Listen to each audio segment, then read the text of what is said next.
కౌసల్య యొక్క సత్సంతానమైన ఓ శ్రీరామ, సూర్యోదయం అవుతోంది కాబట్టి సంధ్యావందనాది నిత్యకర్మలను కర్తవ్యతా దృష్టితో చేయవలసిన అవసరం ఉన్నది. కాబట్టి నరులయందు శ్రేష్ఠుడైనటువంటి వాడా రామచంద్ర ప్రభో, నీవు నిద్రలేచి కర్తవ్యమును నిర్వర్తించవలసినది అని విశ్వామిత్ర మహర్షి రామచంద్ర ప్రభువుని నిద్రలేపినటువంటి మొట్టమొదటి శ్లోకం సుప్రభాత శ్లోకంగా మారింది.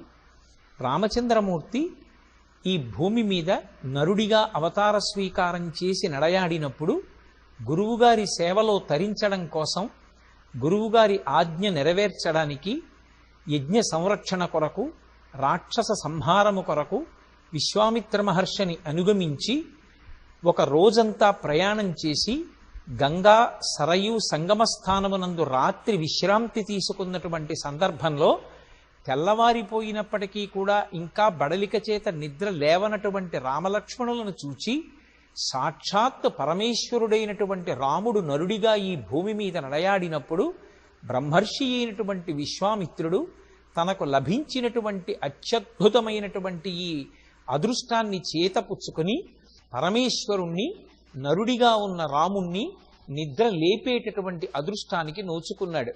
ఆ నోచుకున్నప్పుడు కౌసల్య సుప్రజా రామ, కౌసల్య యొక్క సత్సంతానమైనటువంటి ఓ రామచంద్ర ప్రభో, నీవు నిద్ర లేవవలసినది. నిద్ర సమాధి స్థితితో సమానం కనుక ఎవరినైనా నిద్ర లేపేటప్పుడు దానికి తగిన కారణం చెప్పకుండా నిద్ర లేపకూడదు. కనుక పూర్వసంధ్య ప్రవర్తిస్తోంది, సూర్యోదయం అవుతోంది. కర్తవ్యం ఎవరైనా సరే ఇప్పుడు నిత్యకర్మని నెరవేర్చి సంధ్యావందనాది కార్యక్రమములను నెరవేర్చవలసి ఉంటుంది. కనుక ఓ రామ, నీవు నిద్ర లేవవలసింది అని విశ్వామిత్ర మహర్షి రామచంద్రమూర్తిని నిద్ర లేపినటువంటి ఈ శ్లోకం ప్రత్యక్షంగా బ్రహ్మర్షి అయినటువంటి విశ్వామిత్రుడు భగవంతునికి సుప్రభాతం పలికినటువంటి శ్లోకం. శ్రీరామాయణ మహాకావ్యంలో విశ్వామిత్ర మహర్షి రామచంద్రమూర్తికి సుప్రభాతం పాడగలిగినటువంటి అదృష్టానికి నోచుకున్నాడు. అందుకే ఏ దేవాలయంలో ఏ ధ్రువమూర్తి దగ్గర సుప్రభాతాన్ని పాడినా ఆ సుప్రభాతాన్ని స్వయంగా పరమేశ్వరుడి దగ్గరే పాడినటువంటి విశ్వామిత్ర మహర్షి యొక్క అదృష్టాన్ని జ్ఞాపకం చేసుకుంటూ కౌసల్యా సుప్రజా రామ పూర్వాసంధ్యా ప్రవర్తతే ఉత్తిష్ఠ నరశార్దూల కర్తవ్యం దైవమాహ్నికం. నిత్యకర్మని నెరవేర్చడం నీ కర్తవ్యము సుమా అంటూ కర్తవ్యతానిష్టని ప్రబోధం చేస్తూ ప్రారంభమైన సుప్రభాతంలోని మొట్టమొదటి శ్లోకం ఈ శ్లోకం. ఉత్తిష్ఠ గోవింద ఉత్తిష్ఠ గరుడధ్వజ ఉత్తిష్ఠ కమలాకాంత త్రైలోక్యం మంగళం కురు. ఉత్తిష్టోత్తిష్ఠ గోవింద ఉత్తిష్ఠ గరుడధ్వజ అంటారు ఈ శ్లోకంలో. స్వామిని 3 పేర్లు పెట్టి పిలుస్తున్నారు. స్వామి నిద్రలే, స్వామి నిద్రలే, స్వామి నిద్రలే అని 3 నామములతో పిలిచి విజ్ఞాపన చేస్తున్నారు. మొట్టమొదట గోవిందా అని పిలిచారు. ఓ గోవిందా, నీకు శుభోదయమగుగాక. గరుడధ్వజ, నీకు శుభోదయమగుగాక. కమలాకాంత, నీకు శుభోదయమగుగాక. అటువంటి పేర్లు కలిగినటువంటి ఓ స్వామి, నీవు నిద్రలేచి 3 లోకములకు మంగళమును చెయ్యవలసినది అని ప్రార్థన చేస్తున్నారు. ఉత్తిష్టోత్తిష్ట గోవింద ఉత్తిష్ట గరుడధ్వజ ఉత్తిష్ట కమలాకాంత త్రైలోక్యం మంగళం కురు.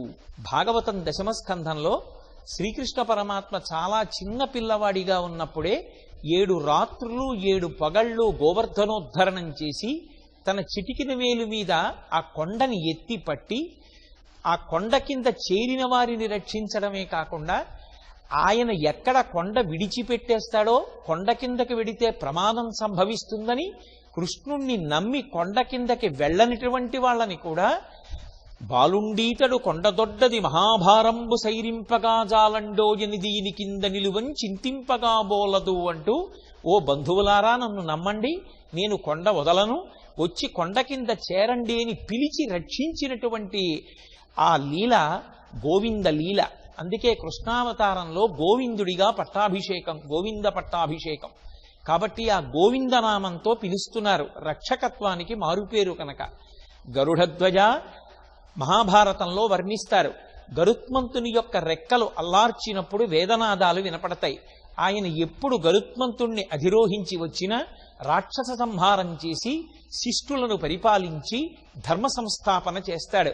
కాబట్టి అటువంటి స్వామి కమలాకాంత సాక్షాత్ శ్రీ మహాలక్ష్మి యొక్క భర్త అయినటువంటి వాడా, అందరూ ఏ తల్లి యొక్క కడగంటి చూపుని కోరుకుంటారో అటువంటి లక్ష్మీదేవి యొక్క అనుగ్రహాన్ని అందరూ కోరుకుంటే ఆ లక్ష్మీదేవి నీ యొక్క క్రీగంటి చూపుని కోరుకుంటుంది. అటువంటి లక్ష్మికి భర్త అయినటువంటి వాడా, 3 లోకములకు మంగళము చేయుట కొరకు నిద్రలేవవలసినది అని స్వామికి శుభోదయం కావాలని భక్తులు ఆర్తితో చేసినటువంటి ప్రార్థన ఈ శ్లోకం. మాతస్తవస్త జగతాం మధుకైటవారే పక్షా విహారిణి మనోహర దివ్యమూర్తే శ్రీ స్వామిని స్థిత జన ప్రియదానశీలే శ్రీ వెంకటేశ దయితే తవ సుప్రభాతం. మధుకైటభులనేటటువంటి రాక్షసుల్ని సంహరించినటువంటి ఓ శ్రీ మహావిష్ణువు యొక్క ఇల్లాలైనటువంటి తల్లి, మాతస్సమస్త జగతాం మధుకైటభారే వక్షో విహారిణి మనోహర దివ్యమూర్తే, అటువంటి స్వామి యొక్క వక్షస్థలమునందు నివసిస్తూ ఆశ్రయించినటువంటి సమస్తమైనటువంటి భక్తజనుల యొక్క కోర్కెలను ఈడేర్చగలిగినటువంటి ఓ జగన్మాత, నీవు సాక్షాత్తుగా శ్రీవేంకటేశ్వరుని యొక్క దయాస్వరూపమైన దానవు. తల్లి నిద్రలేచి మా యొక్క కోర్కెలను ఈడేర్చి రక్షించు అని ప్రార్థన చేస్తూ అమ్మకి శుభోదయం కావాలని సుప్రభాత గీతికలు పాడుతున్నారు. ఈ శ్లోకంలో అమ్మవారిని శ్రీవేంకటేశ్వర స్వామి వారి యొక్క వక్షస్థలమునందు నివసించేటటువంటి తల్లి అని, స్వామి యొక్క దయాస్వరూపిణి అని సంబోధన చేస్తున్నారు. ఇందులో విశేషమేమంటే ఆ తల్లి ఎప్పుడూ వెంకటేశ్వరుని యొక్క వక్షస్థలమునందు నివసించి ఉంటుంది. ఆమె వక్షస్థలమునందు ప్రవేశించలేదు. ఆ తల్లి మహాపతివ్రతయ్యి ఎప్పుడూ స్వామి యొక్క పాదములను సేవిస్తూ ఉంటుంది. భర్తని విడిచిపెట్టకుండా నిత్యానపాయని అయి సేవించేటటువంటి లక్షణమున్న మహాపతివ్రత కనుక స్వామియే ఆమెని తన వక్షస్థలమునందు పెట్టుకున్నాడు. అంటే ఏ భార్య భర్తని అనుగమిస్తుందో ఆ భార్య భర్త యొక్క గుండెల్లోకి చేరుతుంది అనడానికి లక్ష్మీనారాయణుల యొక్క దాంపత్యం లోకానికి ఒక ఉదాహరణ. వెంకటేశ్వర స్వామి వారి యొక్క దయ ఎక్కడ వ్యక్తమవుతుంది అంటే గుండెల్లోంచి వ్యక్తమవుతుంది. లోకంలో ఎవరికి దయ ఉంది అని చెప్పినా ఎంతటి దయ కలిగిన వాడండి అని గుండెలు చూపిస్తారు.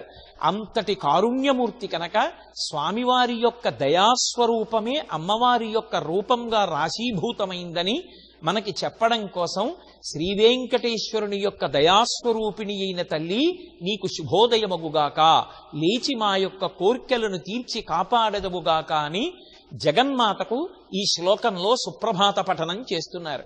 తవ సుప్రభాతమరవిందలోచనే భవతు ప్రసన్న ముఖ చంద్రమండలే ఇది శంకరేంద్ర వనితాభిరక్షితే వృషశైలనాథ దయితే దయానిధే.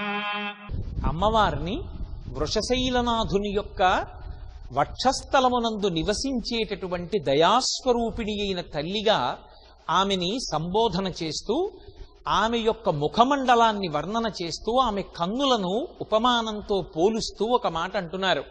అమ్మా, నీ కన్నులు పద్మములు ఎలా ఉంటాయో అలా ఉంటాయి. అరవిరిసిన పద్మముల వంటి కన్నులున్నదానా, చంద్రమండలము ఎంత చల్లగా ఆహ్లాదకరంగా ఆకర్షణీయంగా తాపోపశాంతిని కల్పిస్తూ ఉంటుందో అటువంటి చంద్రమండలం వంటి ముఖమండలమున్నదానా, ఓ తల్లి, నీ యొక్క పాదములను నిరంతరము బ్రహ్మశక్తి అయిన సరస్వతి, రుద్రశక్తి అయినటువంటి పార్వతి, ఇంద్రుని యొక్క ఇల్లాలైనటువంటి శచీదేవి కొలుస్తూ ఉంటారు. అటువంటి ముగ్గురు అమ్మల చేత పూజింపబడేటటువంటి పాద పద్మములు కలిగినటువంటి దానా, ఓ తల్లి, మా యొక్క కోర్కెలను ఈడేర్చడం కోసం నిద్ర లేచెదవుగాక, నీకు శుభోదయమగుగాక అని ఈ శ్లోకంలో అమ్మవారికి సుప్రభాతం పలుకుతున్నారు. అమ్మవారి కన్నులు అరవిరిసినటువంటి పద్మములు ఎలా ఉంటాయో అలా ఉంటాయి. నవరసములను ఆవిష్కరించగలిగినటువంటిది శరీరం మొత్తం మీద కన్నులొక్కటే. ఆ కన్నులు అమ్మవారి యొక్క దయని ఆవిష్కరిస్తూ ఉంటాయి. అమ్మవారికి ముందుకు వెళ్ళి నిలబడగానే ఆమె కన్నులలోంచి అభివ్యక్తమయ్యేటటువంటి ఆ కారుణ్యం, ఆ ప్రేమ చూసినప్పుడు భక్తుడు అమ్మ ప్రేమని మనసారా చూరగొని నేను ఆ తల్లి యొక్క బిడ్డణ్ణి అనేటటువంటి అవ్యాజమైన ఆనందంతో నిలబడగలుగుతాడు. ఆ అమ్మ ముఖమండలం చంద్రబింబం ఎలా ఉంటుందో అలా ఉంటుంది కనుక ఎంతసేపు చూసినా తనివి తీరని రీతిలో ఉంటుంది, అమృతాన్ని వర్షిస్తూ ఉంటుంది. అటువంటి ముఖమండలమున్నదానా మన ప్రయత్నం లేకుండా మన మనసు ఆమె యొక్క దర్శనమునందు లీనమయ్యేటట్టుగా చెయ్యగలిగినటువంటి అద్భుతమైన శరీరమును దాల్చినదానా, ఓ తల్లి సాక్షాత్ సరస్వతీదేవి రుద్రాణి ఇంద్రుని యొక్క శక్తి అయినటువంటి శచీదేవుల చేత ఆరాధింపబడేటటువంటి పాదపద్మములు కలిగినటువంటి దానా, నీ పాదపద్మములకు నమస్కరించినటువంటి భక్తుల యొక్క సమస్తమైన కోర్కెలు ఈడేరతాయనడానికి వేరొక ఉదాహరణ ఏముంటుందమ్మా, మమ్మల్ని అనుగ్రహించవలసింది అని ఎలుగెత్తి తల్లిని ప్రార్థన చేసి శుభోదయం పలుకుతున్నటువంటి శ్లోకం ఈ శ్లోకం.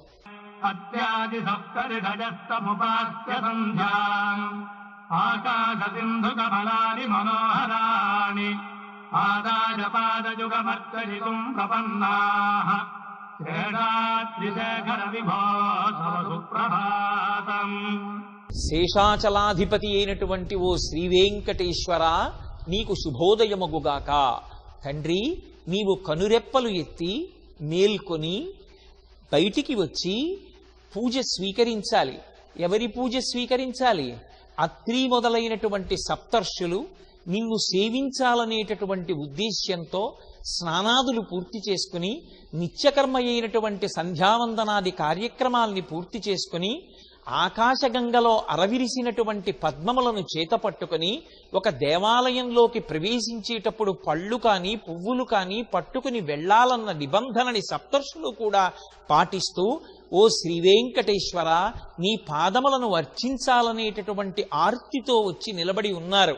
నీకు పరమభక్తులైనటువంటి అత్రి మొదలైన సప్తర్షులు వచ్చి నిలబడి ఉన్నారే, తండ్రి మేల్కొని బయటికి వచ్చి వారి పూజ స్వీకరించవా అని అడుగుతున్నటువంటి శ్లోకం సుప్రభాతంలో ఉన్నటువంటి ఈ అద్భుతమైన శ్లోకం. అంటే స్వామికి సుప్రభాత పఠనం జరిగే సమయానికే సప్తర్షులు కూడా వచ్చి దేవాలయ ప్రాంగణంలో నిలబడి ఉంటారు. ఎలా నిలబడి ఉంటారు అంటే నిత్యకర్మ అయినటువంటి సంధ్యావందనాదులను పూర్తి చేసుకుని ఆకాశగంగలో అరవిరిసినటువంటి పువ్వులు పట్టుకుని వచ్చి నిలబడి ఉన్నారు.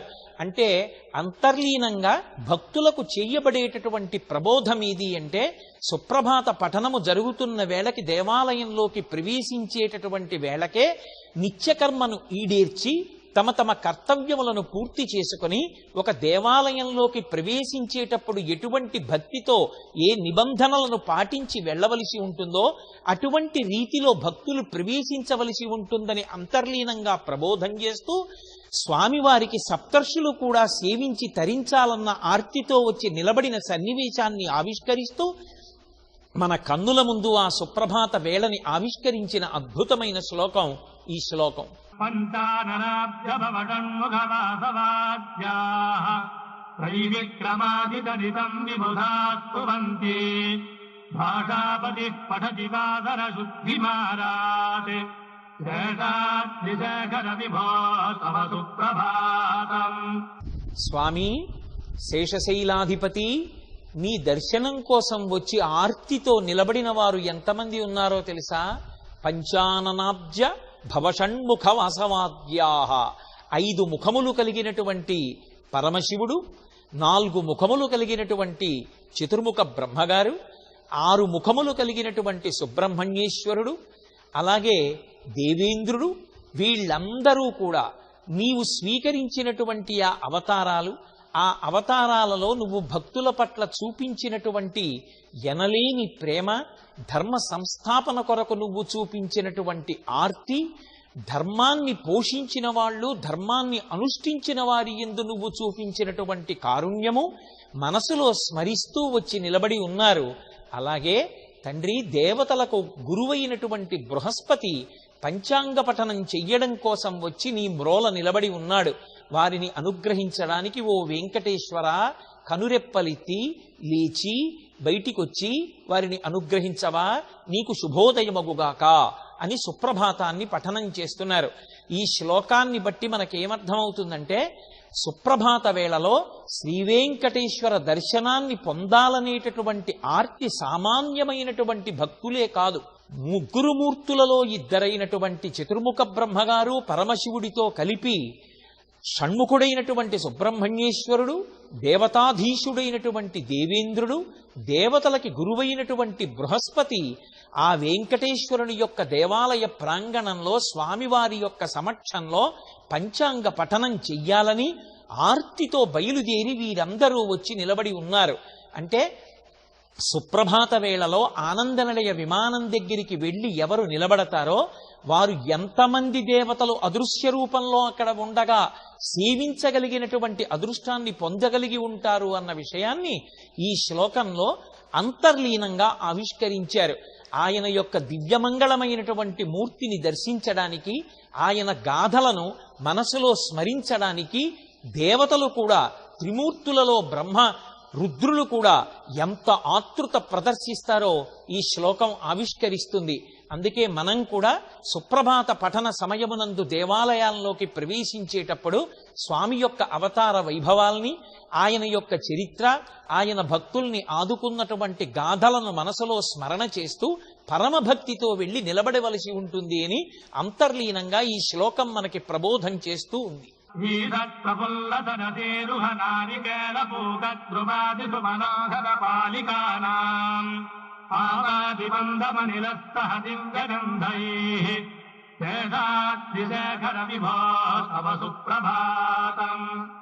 ప్రకృతిలో తెల్లవారుజాము అయ్యేటప్పటికీ ఒకరు చెప్పారా చెప్పలేదా అని లేకుండా తమంత తాముగా వికసనాన్ని పొందేటటువంటి లక్షణమున్నవి పుష్పాలు.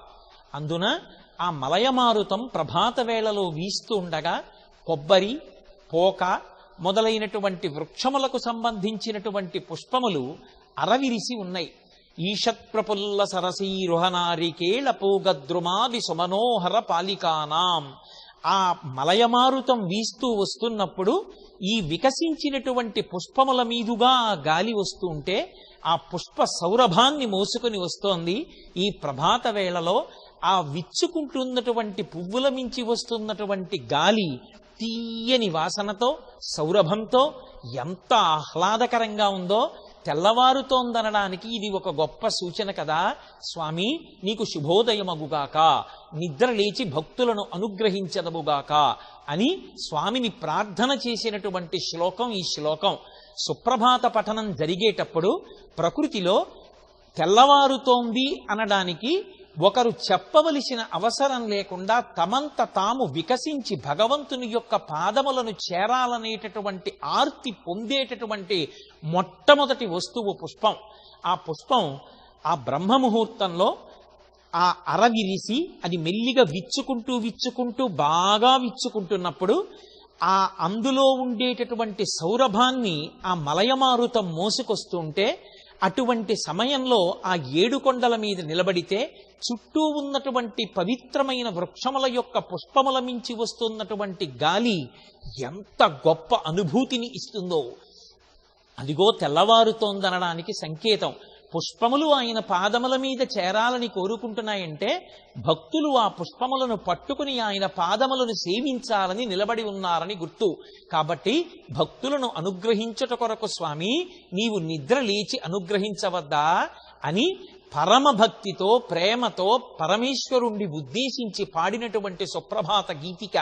అందులో ఉండేటటువంటి ఆర్ద్రతని అర్థం చేసుకున్ననాడు ప్రకృతి పురుషుడు ఎంత మమేకమవుతాయో దాన్ని అనుభవించగలిగినటువంటి హృదయం నిజమైనటువంటి సుప్రభాతాన్ని అనుభవించగలిగినటువంటి హృదయం అని మనకి అర్థమవుతుంది.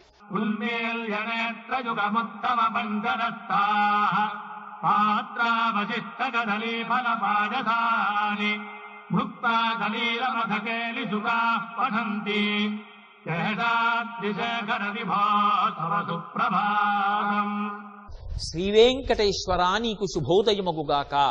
స్వామి సుప్రభాత వేళవుతోంది, నీవు నిద్ర లేవవలసింది అని స్వామికి విజ్ఞాపన చేస్తూ తెల్లవారుతోందనడానికి ప్రకృతి సంబంధమైనటువంటి కొన్ని సంకేతములను చూపిస్తున్నారు.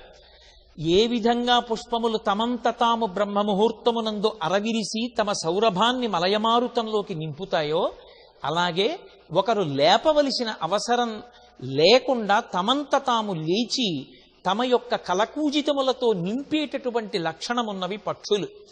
ముందు రోజు పంజరాలలో బంధింపబడి ఉన్నటువంటి చిలుకలు ఆ పంజరంలో ఉంచబడినటువంటి పాయస పాత్రలోని కొంత పాయసాన్ని తాగి అక్కడ ఉంచబడిన అరటిపళ్లలో కొంత అరటిపండు తిని నిద్రపోయాయి. తెల్లవారిపోతోందన్న విషయాన్ని గమనించినటువంటి ఆ చిలుకలు బాగా కన్నులు విప్పి పాయస పాత్రలో మిగిలిన శేషాన్ని, తినగా మిగిలినటువంటి అరటిపండులో ఉన్నటువంటి భాగాన్ని మళ్లీ కొరికి తింటూ, స్వామి నీకు సంబంధించినటువంటి అద్భుతమైన పలుకులు పలుకుతున్నాయి, తెల్లవారిపోతోందనడానికి ఇది ఒక సంకేతం.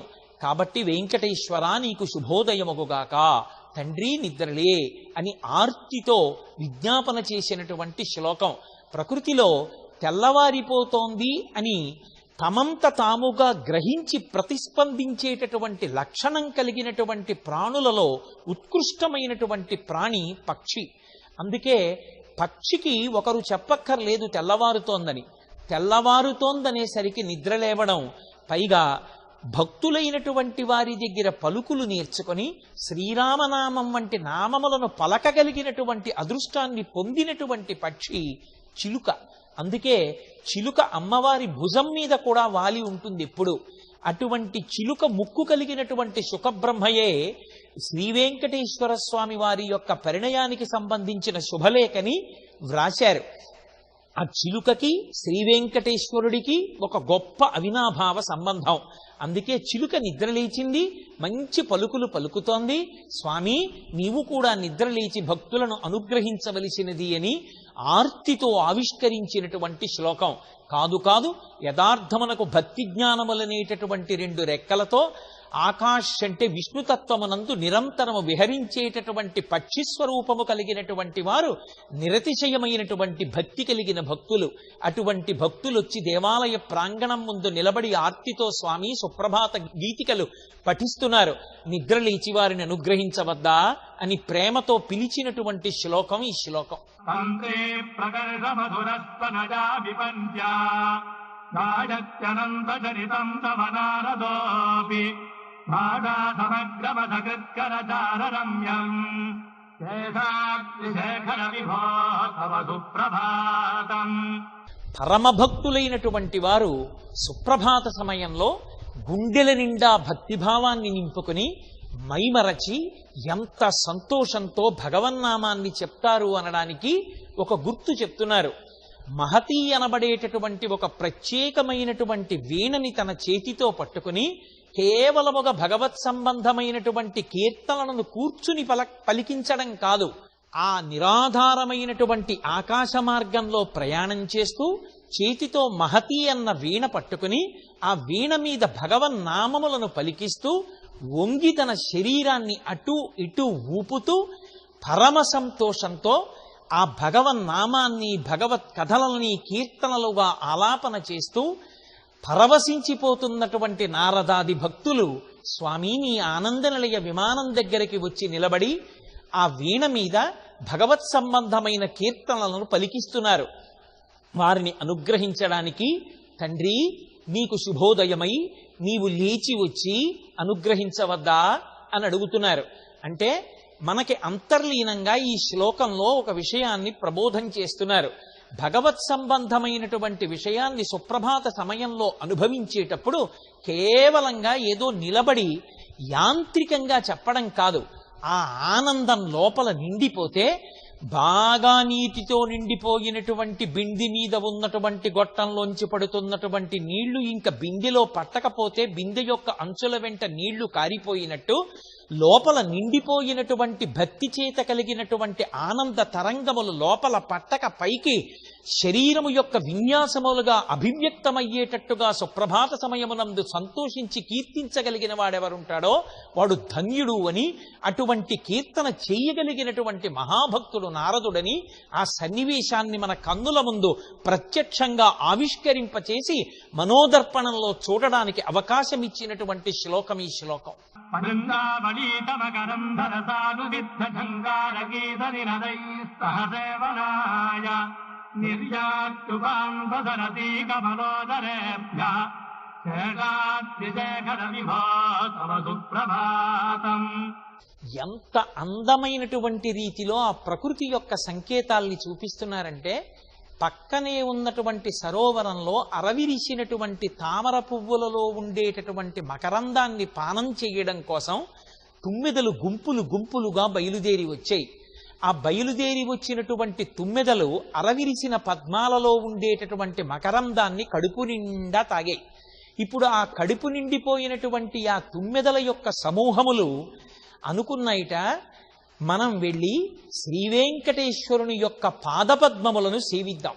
ఇప్పటి వరకు బాహ్యంలో ఉండేటటువంటి పద్మముల యందున్న మకరందాన్ని తాగాం, ఇప్పుడు మత్తిక్కి పడుకోవడం కాదు, ఇప్పుడు పరమ సంతోషంలో వెళ్ళి వెంకటేశ్వరుని యొక్క పాదార విందములను సేవిద్దామని గుంపులు గుంపులుగా బయలుదేరి వచ్చి నిలబడి ఉన్నాయి.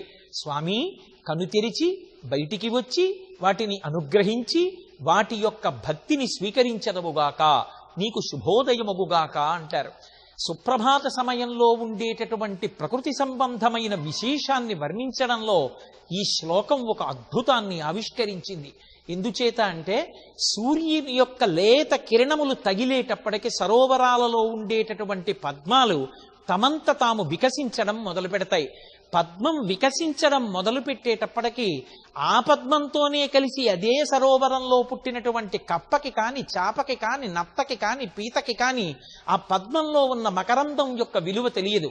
ఎక్కడో ఉన్నటువంటి తుమ్మెదలు సమూహాలుగా వచ్చి పద్మాలలో ఉండేటటువంటి మకరందాన్ని పానం చేస్తాయి. అవి కేవలం మకరంద పానం చేసి ఊరుకోలేదు, మకరంద పానం చేసేటప్పుడు ఝంకారాన్ని ఆపేయి. మకరందపానం అయిపోయాక మళ్ళీ తిరిగి ఝంకారం చేస్తున్నాయి. దేనికోసం? ఇప్పటి వరకు అవి తేనె తాగింది బాహ్యంలో ఉన్న అరవిందముల యందు, ఇప్పుడు అవి భగవంతుని యొక్క పాదారవింద సేవనము కోసం బయలుదేరాయి. అంటే షట్పదము అంటారు. పంచేంద్రియములు మనస్సు కలిపి 6 కాళ్లతో కూడినటువంటి షట్పదమై భక్తులైనటువంటి వారు భగవంతుని యొక్క పాదముల యందు ఉండేటటువంటి ఆ ఆనంద మకరంద ద్రవాన్ని పీల్చి తమలో తాము రమించిపోయేటటువంటి స్థితిని పొందడానికి ఉద్యుక్తులై నిలబడి ఉన్నటువంటి సన్నివేశాన్ని అంతర్లీనంగా ఆవిష్కరించిన పరమాద్భుతమైన శ్లోకం ఈ శ్లోకం.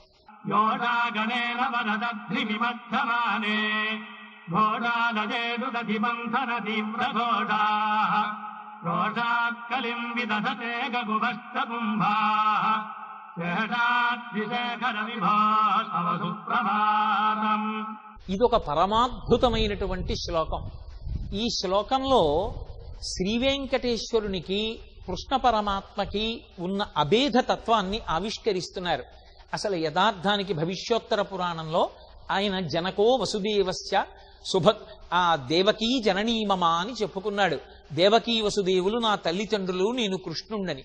అందుకే ఈ శ్లోకంలో అంటున్నారు, యాదవుల యొక్క ఇండ్లలో యాదవ కాంతలు నీవు జన్మించిన తరువాత కలిగినటువంటి విశేషమైనటువంటి ఐశ్వర్యము వలన ఆవులు బాగా పాలిస్తే వచ్చినటువంటి ఆ తోడుకున్నటువంటి పెరుగు గట్టిగా కుండలలో ఉంటే దానిలోకి కవ్వాన్ని దింపి వాళ్ళు తాళ్లు కట్టి ఆ కవ్వాలతో పెరుగు చిలుకుతూ ఉంటే వాళ్ళ చేతులకు పెట్టుకున్నటువంటి ఆ కంకణముల యొక్క ధ్వని, మెడలో వేసుకున్నటువంటి హారముల ధ్వని, ఈ ధ్వనులు వాళ్ళు పాడుతున్నటువంటి పాటల యొక్క శబ్దములు, ఈ 3 మేళవించి ఒక కొత్త ధ్వని పుడుతుంటే ఇది చాలదన్నట్టుగా గట్టిగా ఉన్నటువంటి పెరుగులోకి దింపబడినటువంటి ఆ కవ్వాన్ని వాళ్ళు బాగా తాటితో పట్టుకుని లాగుతున్నప్పుడు ఆ కవ్వం కదులుతుంటే కుండకి కవ్వానికి యుద్ధం వచ్చిందేమోనన్నట్టుగా ఛర్ ఛస్ అన్న శబ్దములు వినపడుతున్నాయి.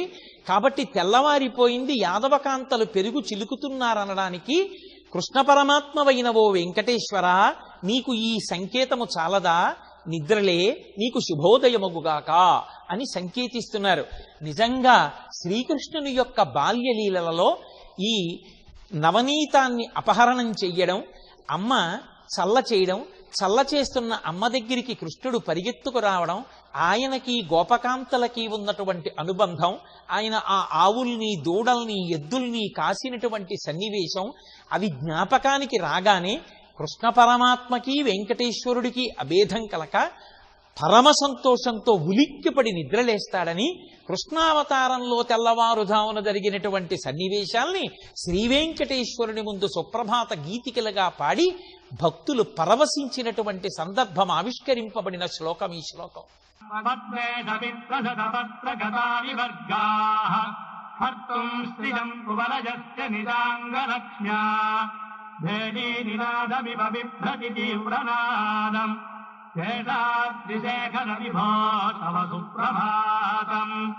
పద్మిని యొక్క భర్త సూర్యభగవానుడు. ఆ సూర్యభగవానుని యొక్క కిరణములు పడితే తెల్లవారుజామున పద్మములన్నీ విచ్చుకుంటాయి. ఈ పద్మములు విచ్చుకున్నప్పుడు నల్లని శరీరకాంతి కలిగినటువంటి గండు తుమ్మెదలు ఆ పద్మములలోకి చేరి కడుపు నిండా అందులో ఉండేటటువంటి మకరందాన్ని జుర్రుకున్నాయి. ఇప్పుడు మకరందాన్ని జుర్రుకున్నటువంటి ఆ నల్లని గండు తుమ్మెదలు ఒక్కసారి పైకి లేచి ఝంకారం చేస్తున్నాయి. ఆ పద్మంలో ఉన్నటువంటి తేనె తాగినంతసేపు ఝంకారం చెయ్యకుండా నిశ్శబ్దంగా ఉన్నటువంటి తుమ్మెద పైకి లేచినప్పుడు ఝంకారం చేస్తోంది. ఎందుకు ఝంకారం చేస్తోంది అంటే, కవి ఎంత అందంగా దాన్ని ఆవిష్కరించాడంటే, నల్లని పద్మములలో ఉండేటటువంటి కాంతిని అపహరించడానికి నల్లని తుమ్మెదల బారు యుద్ధానికి వచ్చిందా, అది పెద్ద పెద్ద భేరీలు మోగిస్తోందా అన్నట్టుగా అవి చేస్తున్నటువంటి ఝంకారపు సవ్వడలు వినపడుతున్నాయి. ఈ శ్లోకంలో ఉన్నటువంటి అద్భుతమైన విశేషం ఏమంటే, సుప్రభాత సమయంలో ప్రకృతిలో వచ్చేటటువంటి మార్పులు ఎలా ఉంటాయి, అసలు ఆ పువ్వులు విచ్చుకునేటటువంటి ప్రక్రియ ఎలా ఉంటుంది, అందులో ఉండేటటువంటి మకరందపానం చేయడానికి వచ్చేటటువంటి తుమ్మెదల బారు, దాని యొక్క శరీర కాంతులు, అవి చేసే ఝంకారాలు, ఊగుతూ ఉండేటటువంటి పువ్వులు, పువ్వు నలగకుండా వాలిపైకి లేచేటటువంటి తుమ్మెదలు, తుమ్మెద లేచిపోయిన తరువాత తల కదిపినట్టుగా సంతోషంతో ఊగిన పద్మాలు, వీటిని తెల్లవారిపోతోందని వెంకటేశ్వర స్వామి వారికి సంకేతించి పాడినటువంటి ఈ సుప్రభాత శ్లోకం ప్రకృతిని వర్ణించడంలో అద్భుతమై నిలబడింది.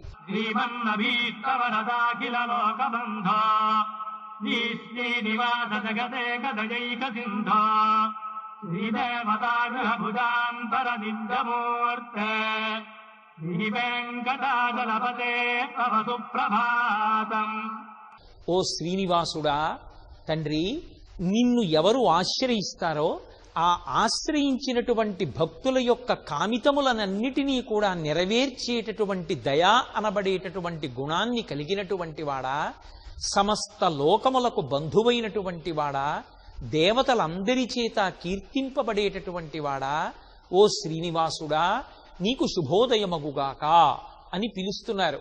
ఎందుచేత అంటే ఆయన స్థితికారుడు.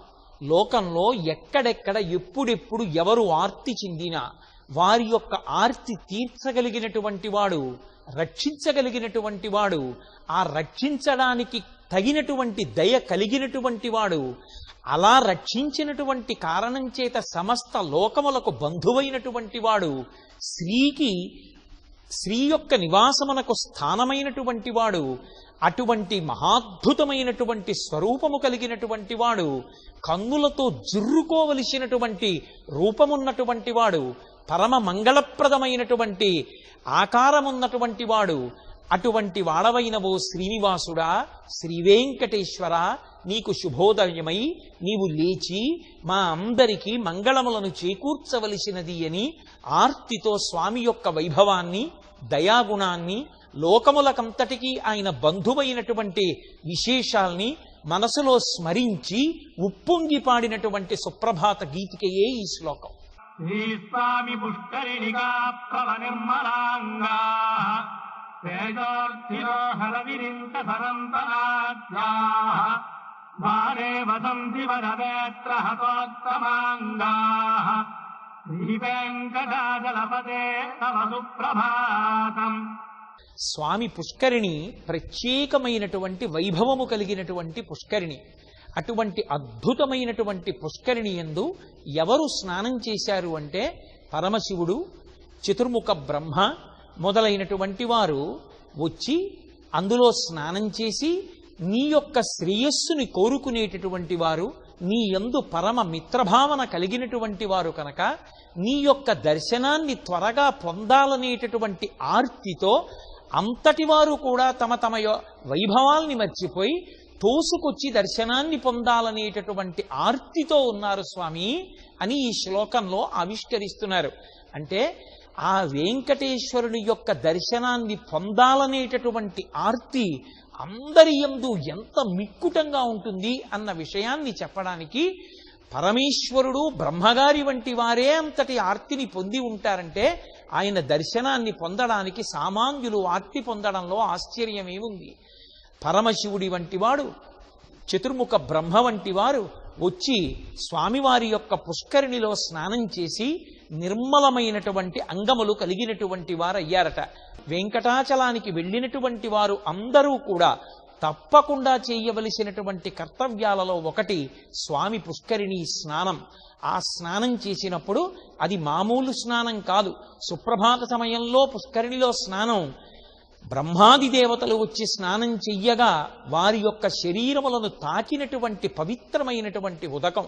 అందులో స్నానం చెయ్యడం మరింత శోభని పుణ్యాన్ని మనకి చేకూరుస్తుందని అంతర్లీనంగా ఈ శ్లోకంలో ప్రతిపాదన చేస్తూ స్వామి దర్శనానికి దేవతలు కూడా పొందేటటువంటి ఆర్తిని ఆవిష్కరించినటువంటి సన్నివేశాన్ని ఇందులో పొందుపరిచారు. శ్రీశైల గరుడాచల వెంకటాద్రి నారాయణాద్రి వృషభాద్రి వృషాద్రి ముఖ్యాం ఆఖ్యాం త్వరీయ వసతేరని సంవదంతి శ్రీ వెంకటాచలపతే తవ సుప్రభాతం.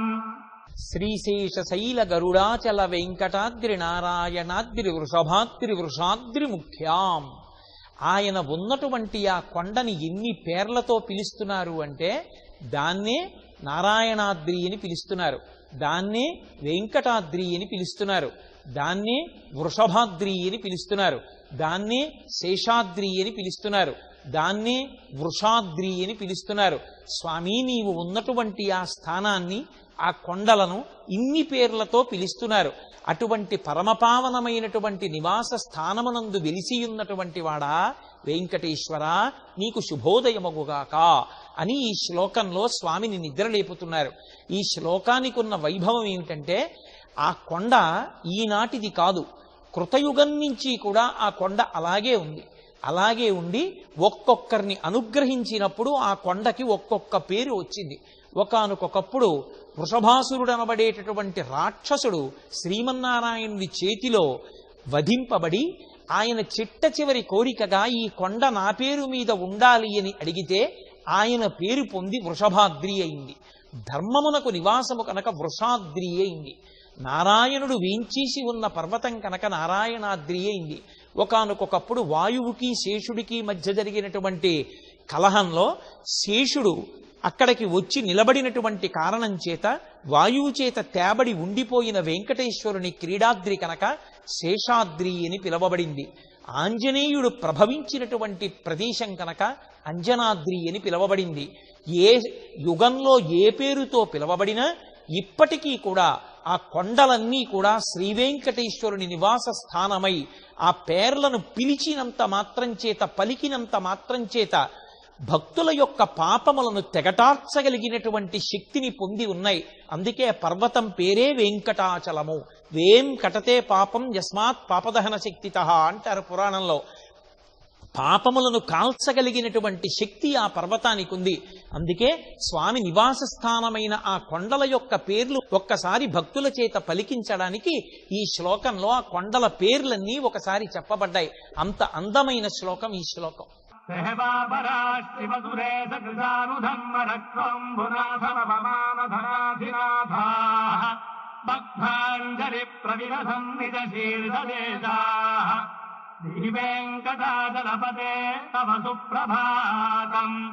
ఈ శ్లోకంలో అన్ని దిక్కుల నుండి దిక్పాలురందరూ శ్రీవేంకటేశ్వరుని సేవ చెయ్యడానికి సుప్రభాత సమయంలో వచ్చి నిలబడేటటువంటి విశేషాన్ని వర్ణిస్తున్నారు.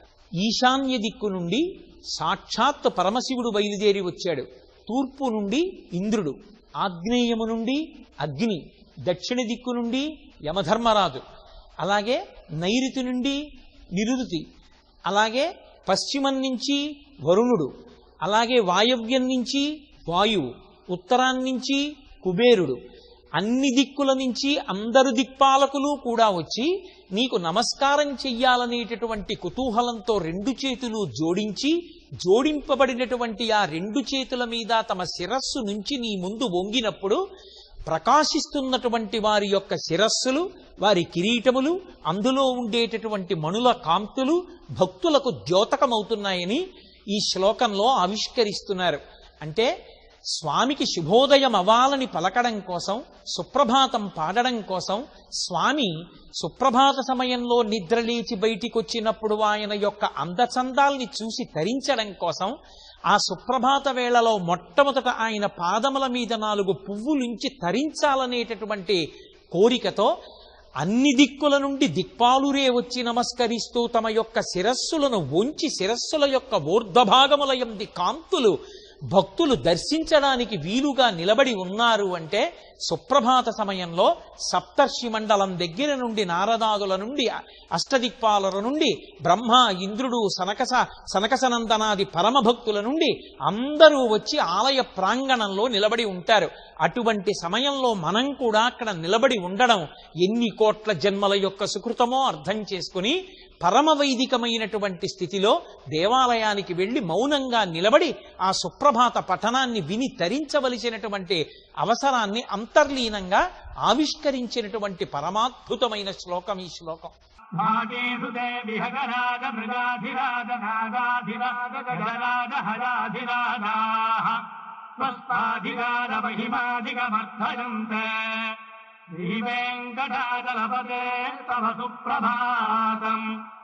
ఈ లోకంలో అత్యంత శ్రేష్టమైనటువంటి విశేషములు కొన్ని ఉన్నాయి.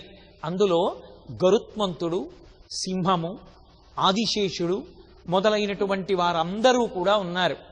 అటువంటి అపురూపమైనటువంటి స్థితిని పొందినటువంటి ఆ ఆదిశేషుడు కానీ, ఆ గరుత్మంతుడు కానీ, ఆ సింహం కానీ, ఆ దేవేంద్రుడికి తిరిగేటటువంటి ఐరావతం కానీ, లేకపోతే ఉచ్చైశ్రవమని పిలవబడేటటువంటి ఆ గుర్రం కానీ, అవి అంత శ్రేష్టతని పొందాయి అంటే, క్షీరసాగర మథన సమయంలో కొన్ని ఆవిర్భవించాయి అంటే, గరుత్మంతుడు స్వయంగా శ్రీమన్నారాయణుడికి వాహనమయ్యాడు అంటే, ఆయన అంత బలవంతుడయ్యాడంటే, ఈ చెప్పబడినటువంటి జాబితాలో ఉన్నటువంటి వారందరూ కూడా భగవత్ సేవయందు విశేషమైనటువంటి వైభవాన్ని పొందగలిగారంటే, అంతంత శక్తిని పొందగలిగారంటే, దానికంతటికీ కారణం ఎక్కడున్నది అంటే శ్రీవేంకటేశ్వరుని యొక్క అనుగ్రహము నుండి వీటికి ఇటువంటి శక్తులు కటాక్షింపబడ్డాయి.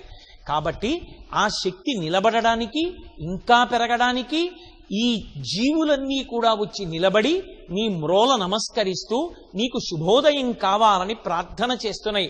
కనుక శ్రీవేంకటేశ్వర నిద్ర లేచి అనుగ్రహించు అని ప్రార్థన చేస్తున్నారు. ఇందులో ఒక్కొక్క దానికి ఒక్కొక్క వైభవం ఉంది. గరుత్మంతుని యొక్క రెక్కల నుండి వేదనాదం వస్తుంది. ఆయన సాక్షాత్తు శ్రీమన్నారాయణుణ్ణి వహించి అపారమైనటువంటి వేగంతో బయలుదేరి వెడుతూ ఉంటాడు. ఆదిశేషుడు భూమినంతటినీ తన పడగల మీద భరిస్తూ ఉంటాడు. సింహము మృగరాజై ఉంటుంది. సరే, ఐరావతము ఇంద్రుడు అధిష్ఠించి తిరిగేటటువంటి వాహనమై ఉంటుంది. ఈ ప్రాణులకు ఇంతంత గొప్ప గొప్ప శక్తులు వచ్చాయి అంటే పుట్టుక చేత వాటిగా వచ్చినటువంటి శక్తులు కావు. భగవంతుని యొక్క కేవల కరుణా దృష్టి చేత వీటికి ఇంత గొప్ప విభూతి కలిగింది. అందుకే స్వామి ఒక చోట చెప్తాడు, ఈ లోకంలో ఎక్కడెక్కడ ఏ ప్రాణి యందు ఏ విభూతి ప్రకాశించినా అదంతా నాదేనంటాడు. అంత గొప్ప విభూతి ఈ ప్రాణులు పొందినప్పుడు ఈ విభూతి అంతా స్వామి అనుగ్రహంగా మాకొచ్చిందన్న భక్తితో అవి నిలబడి ఇంకా ఆ శక్తులు పెరగాలని కోరుకుంటున్నాయంటే, మనకి కూడా పరమేశ్వరుడు ఏ విభూతినిచ్చాడో అది భగవంతుని యొక్క అనుగ్రహ ప్రసాదమని మనసులో రూఢము చేసుకుని అవి లోకోద్ధరణ కొరకు పనికి రావాలని, ఇంకా పెరిగి భగవత్ ప్రసాదంగా వాటిని అనుభవించగలిగిన శక్తి కలగాలని, సుప్రభాత సమయంలో మనం వినయంతో నిలబడాలని అంతర్లీనంగా ప్రబోధం చేసినటువంటి శ్లోకం ఈ శ్లోకం. सूर्येन्दु भौमबुधवाक्परिकाव्यशौरिस्वत्थारुगेतुविविधत्परिषत्प्रधानाः स्वत्दासदासचरमावधिदासदासाः శ్రీవేంకటాచలపతే తవ సుప్రభాతం. ఈ శ్లోకంలో శ్రీవేంకటేశ్వరుణ్ణి ఆరాధించి తరించడం కోసం, ఆయనకి సుప్రభాతం పలకడం కోసం దేవేంద్రుని యొక్క సభలో ఉండేటటువంటి నవగ్రహములు వచ్చి నిలబడినటువంటి వైనాన్ని ఆవిష్కరిస్తున్నారు. సూర్యుడు, చంద్రుడు, కుజుడు, బుధుడు, గురుడు, శుక్రుడు, శని, రాహువు, కేతువు మొదలైనటువంటి గ్రహాలన్నీ కూడా వచ్చి వెంకటేశ్వరుని యొక్క పాదముల సన్నిధిలో నిలబడి స్వామికి సుప్రభాత గీతాలు పాడుతున్నాయి. స్వామి, తెల్లవారిపోతోంది, మీరు నిద్రలేచి మాకు దివ్య దర్శనాన్ని కటాక్షించి మిమ్ము సేవించగలిగినటువంటి అదృష్టాన్ని కటాక్షించమని స్వామికి శుభోదయాన్ని పలుకుతున్నాయి అన్నది ఈ శ్లోకము యొక్క సారాంశమైతే, ఈ లోకంలో ఉండేటటువంటి వ్యక్తులకి కష్టసుఖములు గత జన్మలలో చేసుకున్నటువంటి పాపపుణ్యముల యొక్క ఫలితాలుగా గ్రహముల ద్వారానే అనుగ్రహింపబడతాయి. అందుకే జాతకంలో ఆయా గ్రహముల యొక్క ఉద్ధతి వ్యక్తమైనప్పుడు అది సుఖముగా కానీ దుఃఖముగా కానీ వ్యక్తమవుతూ ఉంటుంది. సుఖదుఖములకు గ్రహములు కారణమని బెంగపెట్టుకోవలసినటువంటి అవసరం లేదు. ఎందుచేత అంటే గ్రహములకు ఈశ్వరత్వము లేదు. గ్రహములు కూడా ఎవరి చేత శాసింపబడతాయంటే భగవంతుని చేత శాసింపబడతాయి. అవి కూడా వచ్చి వెంకటేశ్వరుడి పాదసన్నిధిలో నిలబడి భగవంతుని యొక్క అనుగ్రహాన్ని అపేక్షించి సుప్రభాత గీతికలు పాడి ఆయనని సేవించడానికి త్వరపడుతున్నాయంటే ఆ వెంకటేశ్వరుడి పాదపద్మములనే పట్టుకున్నటువంటి భక్తుడు ఎవరుంటాడో అటువంటి వాణ్ణి బాధించడం ఆ నవగ్రహములకు కూడా సాధ్యం కాదు. వాటిని తట్టుకోగలిగినటువంటి ధైర్యాన్ని, విపరీతమైనటువంటి కష్టపడవలసిన అవసరం లేకుండా రక్షించగలిగినటువంటి తన కారుణ్యాన్ని స్వామి ఆవిష్కరింపగలడని భక్తులకి ధైర్యాన్ని నూరిపోయగలిగినటువంటి ఒక విశేషాన్ని ఆవిష్కరించినటువంటి శ్లోకం ఈ శ్లోకం.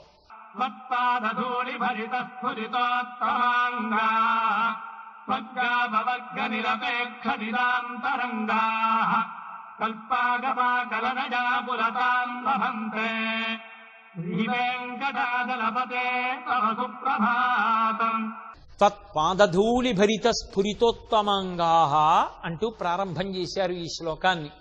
అంటే పరమ భాగవతోత్తములైనటువంటి వారెవరున్నారో వారి యొక్క శిరస్సుల మీద నీ పాదములకు అంటి ఉన్నటువంటి ధూళి కణములు కనపడుతున్నాయి. అటువంటి ధూళి కణములతో ప్రకాశిస్తున్నటువంటి తలలు కలిగినటువంటి ఆ పరమభక్త శిఖామణులు మోక్ష పదవిని కూడా అపేక్షించకుండా ఈ కల్పం దాటిపోతుందేమోనని బెంగ పెట్టుకుని కూర్చుని ఉన్నారు. వెంకటేశ్వర, నీకు శుభోదయముగాక అని ఈ శ్లోకంలో స్వామిని నిద్రలేపుతున్నారు. ఈ శ్లోకంలో అంతర్లీనంగా ప్రకటింపబడినటువంటి వైభవం ఏమి అంటే, పరమభాగవతోత్తములైనటువంటి వారు స్వామివారి యొక్క పాదముల జంటని తమ రెండు చేతులతో పట్టుకుని తమ తల ఉంచి ఆయన పాదములను తమ శిరస్సుల మీద ధరిస్తారు. అందుకే అది ధ్యానమునందు అనుభవించగలిగినటువంటి స్థితి. గృహీత్వా హస్తాభ్యాం శిరసి నయనే వక్షసి వహన్ అంటారు శంకర భగవత్పాదులు శివానంద లహరిలో.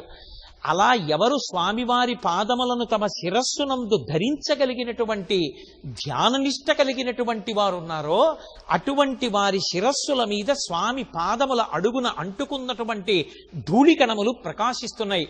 అంతటి ధార్మికులు, ధ్యాననిష్టాగరిష్ఠులు, భక్తి శేఖరులైనటువంటి భాగవతోత్తములు పొందేటటువంటి చిట్ట చివరి ప్రయోజనం మోక్షమే. కానీ ఆ మోక్షాన్ని కూడా వారు వద్దు అని ఈ శ్వేతవరాహ కల్పం ఉన్నంత వరకు ఇక్కడే ఉండాలని ఎందుకు కోరుకుంటున్నారంటే, ఇంతటి సులభుడై స్వామి మాంసనేత్రంతో ఆపాదమస్తకం చూడడానికి వీలుగా పద్మపీఠం మీద ఆనంద నిలయంలో వెలిసి ఉంటే, ఈ ఏడుకొండల మీద వెంకటేశ్వరుడిగా నిలబడి ఉంటే, ఈ అదృష్టాన్ని విడిచిపెట్టుకుని మాకు మోక్షపదం ఎందుకని మోక్షాన్ని పొందడానికి కూడా వారు ఇచ్చగించక శ్వేతవరాహ కల్పం అయిపోతే నీ అవతార పరిసమాప్తి జరుగుతుందేమోనని బెంగ పెట్టుకుని నిలబడి ఉన్నారయ్యా. అంటే మోక్ష పదవి కన్నా స్వామి దర్శనమే ఎక్కువ సంతోషాన్ని ఇస్తుందన్న విషయాన్ని మనకి ఆవిష్కరించినటువంటి శ్లోకం ఈ శ్లోకం. తత్వపురాగ్రశిఖరాణి నిరీక్షమాణాః స్వర్గాభవర్గ పదవీం పరమాం సయంతః మత్యా మనుష్య భువనే మహిమాశ్చయంతే శ్రీ వెంకటాచలపతే తవ సుప్రభాతం. ఈ శ్లోకంలో భక్తుల యొక్క ఆర్తిని అద్భుతంగా ఆవిష్కరిస్తున్నారు. తాము శరీరంతో ఉన్నంత కాలము పరమ భక్తితో ధార్మికంగా జీవనం చేసినటువంటి భాగవతోత్తములైనటువంటి వారు శరీరాలు విడిచిపెట్టేసిన తరువాత ఊర్ధ్వలోకవాసం చెయ్యడం కోసం, స్వర్గాది లోకములను పొందడం కోసం వారు వెళ్ళిపోతున్నటువంటి సమయంలో ఆ స్వర్ణకాంతులు విరజిమ్ముతున్నటువంటి ఆనంద నిలయ విమానం వంక చూసి, మాకు ఆ స్వర్గాది పదవులు కూడా వద్దు, మాకు దేవతా పదవులొద్దు, మాకు ఊర్ధ్వలోకవాసమొద్దు, మేము ఈ భూమండలంలో ఈ ఆనంద నిలయ విమానాన్ని చూస్తూ ఇక్కడే ఉండిపోతాం, వెంకటేశ్వరుని పాదసేవ చేస్తామని పరమభాగవతోత్తములైనటువంటి వారు కోరుకుంటున్నారు. వెంకటేశ్వరా, నీకు వినపడలేదా? లేచి అటువంటి భాగవతోత్తములైన వారికి, నీ మ్రోల నిలబడి సుప్రభాత గీతికలు పాడుతున్న వారికి మంగళములను చేకూర్చవలసినది అని ఎలుగెత్తి పలికినటువంటి సుప్రభాత గీతిక ఈ శ్లోకం.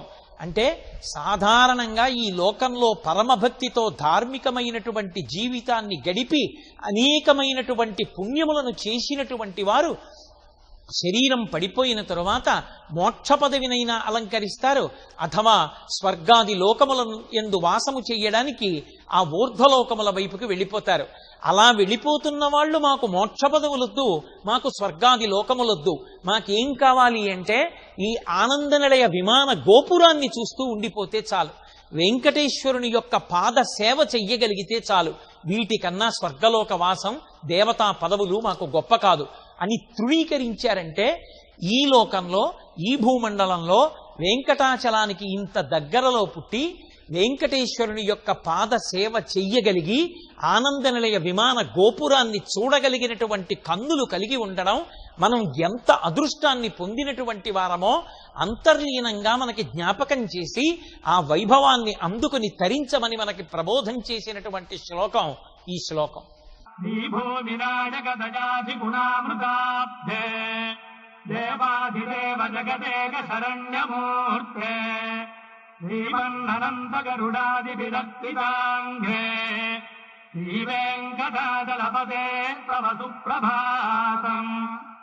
శ్రీదేవికి భూదేవికి భర్త అయినటువంటి వాడా, అపారమైనటువంటి దయా అనేటటువంటి గుణానికి సముద్రమైనటువంటి వాడా, సమస్త దేవతలకు కూడా అధినాథుడవైనటువంటి వాడా, శరణాగతి చేసి నీ పాదములను ఆశ్రయించినటువంటి వారి కోరికలను తీర్చడంలో కల్పవృక్షము వంటి వాడా, ఓ వెంకటాచలపతి నీకు శుభోదయమగుగాక అని ఈ శ్లోకంలో స్వామికి సుప్రభాతాన్ని పాడుతున్నారు. ఆయన యొక్క గుణ వైభవాన్ని కీర్తిస్తూ, ఆయన యొక్క అనుగ్రహ కటాక్ష శక్తిని వర్ణిస్తూ, శ్రీదేవికి భూదేవికి భర్త అయినటువంటి వాడు, లోకంలో అందరూ తమ తమ జీవనం కోసమని లక్ష్మీదేవి యొక్క అనుగ్రహాన్ని అపేక్షించి, అలాగే భూదేవి యొక్క అనుగ్రహాన్ని అపేక్షించి పాడి పంటలతో సకల భోగాలతో తులతూగాలని కోరుకుంటుంటే, ఆ శ్రీదేవి భూదేవి ఎల్లవేళలా కూడా తమ భర్త యొక్క కడగంటి చూపు కోసమని శ్రీవేంకటేశ్వరుని వంక చూస్తూ ఉంటారు. అటువంటి శ్రీదేవి భూదేవులకు భర్త అయినటువంటి వాడా, వారిద్దరి యొక్క అనుగ్రహాన్ని మా పట్ల అనుగ్రహించగలిగినటువంటి వాడా, దయా అనేటటువంటి గుణానికి సముద్రము వంటి వాడా, లోకంలో ఎవరి దయ అయినా తెలుసుకోవచ్చేమో కానీ స్వామివారి యొక్క దయని తెలుసుకోవడం అనేటటువంటిది సాధ్యం కాదు. ఎందుచేత అంటే సముద్రము యొక్క లోతు తెలుసుకోవడం ఎంత కష్టమో, స్వామి యొక్క దయాగుణపు లోతులు తెలుసుకోవడం అంత కష్టం. అందుకే దయా అనబడేటటువంటి గుణానికి సముద్రము వంటి వాడా, దేవతలకందరికీ కూడా అధినాథుడవైన వాడా, మూడు లోకములకు నాయకుడా, సాక్షాత్తు శేషుడు గరుత్మంతుడు వంటి వారి చేత పూజింపబడేటటువంటి పాదపద్మములు కలిగినటువంటి వాడా, అంతటి మహనీయమూర్తులే ఆయన పాదములను పూజించి ఆయన యొక్క అనుగ్రహ బలం చేత అటువంటి విభూతిని పొందగలుగుతున్నారంటే, మనందరం కూడా ఏ పాదములను పట్టి పూజించాలో పరోక్షంగా మనకి తెలియచేస్తూ, శ్రీమన్ననంత గరుడాది విరర్చితాంఘ్రే శ్రీవేంకటాచలపతే తవ సుప్రభాతం. అటువంటి విభవము కలిగినటువంటి ఓ వెంకటాచలపతి నీకు శుభోదయమగుగాక. స్వామి కన్ను తెరిచి నిద్రలేచి మమ్మలను అనుగ్రహించవలసినది అని స్వామికి సుప్రభాతం పాడుతున్నారు ఈ శ్లోకంలో. శ్రీపద్మనాభ పురుషోత్తమ వాసుదేవ వైకుంఠమాధవ జనార్దన చక్రపాణే జీవత్త చిహ్న శరణాగత పారిజాత శ్రీ వెంకటాచలపతే తవ సుప్రభాతం. స్వామిని అనేకమైనటువంటి నామములతో పిలుస్తున్నారు. శ్రీపద్మనాభ, పురుషోత్తమ, వాసుదేవ, వైకుంఠమునందు నివసించేటటువంటి వాడా, చేత సుదర్శన చక్రమును ధరించినటువంటి వాడా, సుదర్శన చక్రపాణి, ఇన్ని నామములతో విరాజిల్లేటటువంటి వాడా, ఓ మాధవ, మా అంటే లక్ష్మి, లక్ష్మికి భర్త అయినటువంటి వాడా, ఓ వెంకటాచలపతి, నిన్ను ఆశ్రయించినటువంటి వారి యొక్క కోర్కెలు తీర్చడంలో కల్పవృక్షము వంటి వాడా, స్వామి మమ్ములను అనుగ్రహించి నీకు శుభోదయమై నీవు నిద్రలేచి బయటికొచ్చి మమ్మల్ని అనుగ్రహించవలసినది అని సుప్రభాతం పాడుతున్నారు. ఈ శ్లోకంలో ఉండేటటువంటి వైభవం ఏమిటంటే, స్వామి యొక్క వైభవాన్నంతటినీ కూడా ఈ శ్లోకంలో నామముల ద్వారా వ్యాఖ్యానించారు. శ్రీపద్మనాభ అంటే ఆయన యొక్క నాభి కమలంలోంచి చతుర్ముఖ బ్రహ్మగారు ఉత్పత్తి అయ్యారు. అలా వచ్చినటువంటి చతుర్ముఖ బ్రహ్మగారు ఈ లోకములనన్నిటినీ సృజించాడు. లోకములను సృజించినటువంటి చతుర్ముఖ బ్రహ్మగారికే తండ్రి అయినటువంటి వాడా, అంటే సృష్టికర్తకే సృష్టికర్త అయినటువంటి వాడా, ఈ సృష్టింపబడినటువంటి జగత్తులో ధర్మాన్ని నిలబెట్టి అధర్మము యొక్క పీచ మణచడానికి చేతిలో సుదర్శన చక్రాన్ని ధరించి తన భక్తులైనటువంటి వారిని కాపాడి ధర్మమునకు వ్యతిరేకులైనటువంటి వారిని సంహరించేటటువంటి లక్షణము కలిగినటువంటి వాడా, సాక్షాత్తు లక్ష్మీదేవికి భర్త అయినటువంటి వాడా, ఇన్ని గుణములు కలిగి ఉన్నప్పటికీ, ఇన్ని విభూతులున్నప్పటికీ, ఇంత ఐశ్వర్యమున్నప్పటికీ ఒక్క గుణం లేకపోతే దాని వలన భక్తులకు ప్రయోజనం ఉండదు. ఎంత దోషభూయిష్టమైనటువంటి జీవితం ఉన్నవాడైనా ఒక్కసారి భక్తితో ఎలుగెత్తి ఆ నామాన్ని చెప్పి శరణాగతి చేసినటువంటి వారిని అనుగ్రహించడంలో ఆయనకు ఆయనే సాటి.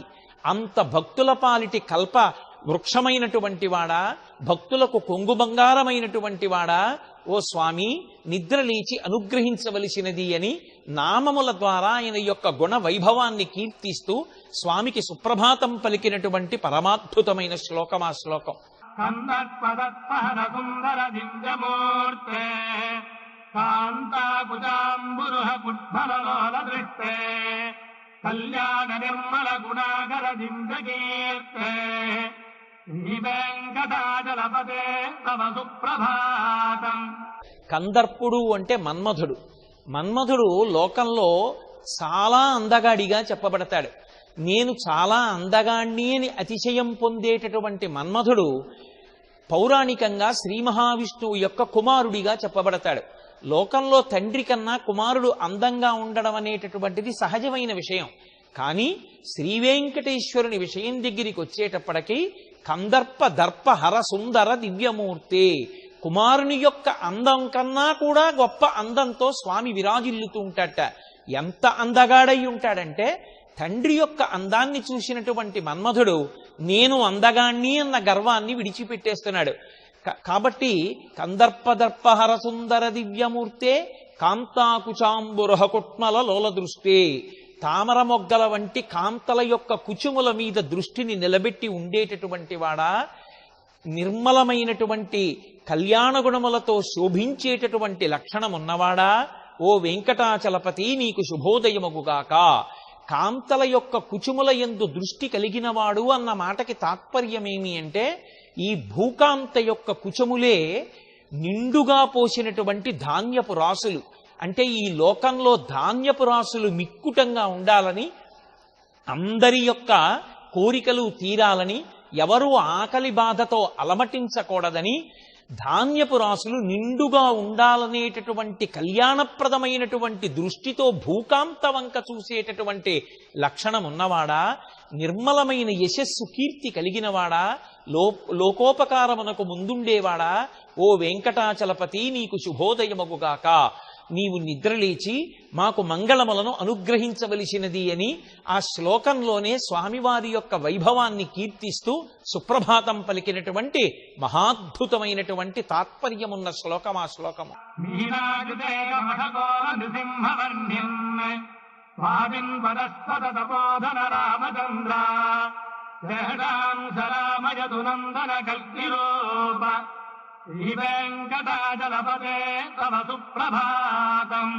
స్వామివారి యొక్క అవతారముల యొక్క విశేషాన్ని వర్ణన చేస్తున్నారు.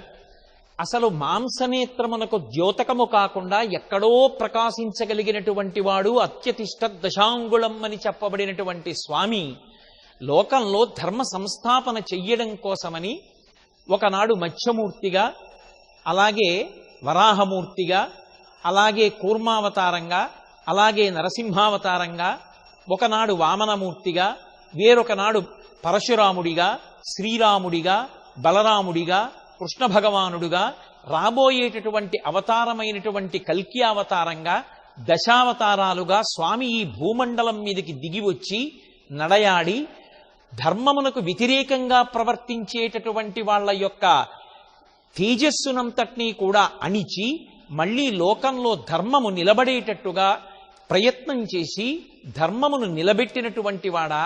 అవతార అంటే తార అంటే ఎక్కడో మిణుకుమిణుకుమంటూ ఉండి యథార్థమైనటువంటి స్వరూపము ద్యోతకము కానిది. మాంసనేత్రమునకు అందనటువంటి తారస్థాయిలో ఉండగలిగినటువంటి పరమాత్మ అజాయమానో బహుధా విజాయితే అని వేదము చేత కీర్తింపబడి పుట్టుక లేనటువంటి వాడు ధర్మ సంస్థాపన కొరకు భక్తుల యొక్క కోరిక తీర్చడానికి ఈ రూపంతో నిన్ను చూడాలని ఆర్తి పొందినటువంటి భక్తుల యొక్క కోరిక తీర్చి ఒక రూపంతో భూమి మీద నడయాడడానికి దశావతారాలుగా భూమి మీదకి వచ్చి ధర్మ సంస్థాపన చేసినటువంటి ఓ వెంకటాచలపతి నీకు శుభోదయముగాక. నీ అవతార వైభవాన్ని, దాని వెనక ఉన్న కీర్తిని, నీ యొక్క చారిత్రమును మేము జ్ఞాపకానికి తెచ్చుకుని పులకాంకురములతో కూడిన శరీరములతో ఈ సుప్రభాత పఠన వేళ నీ ఆలయము ముంద నిలబడి ఉన్నాం. స్వామి, నీవు నిద్రలేచి కటాక్షించి వచ్చి మమ్మలను అనుగ్రహించి మా పూజలు స్వీకరించవలసినది అని భక్తులు ఎలుగెత్తి ప్రార్థించి పాడిన శ్లోకమే ఈ సుప్రభాత శ్లోకం.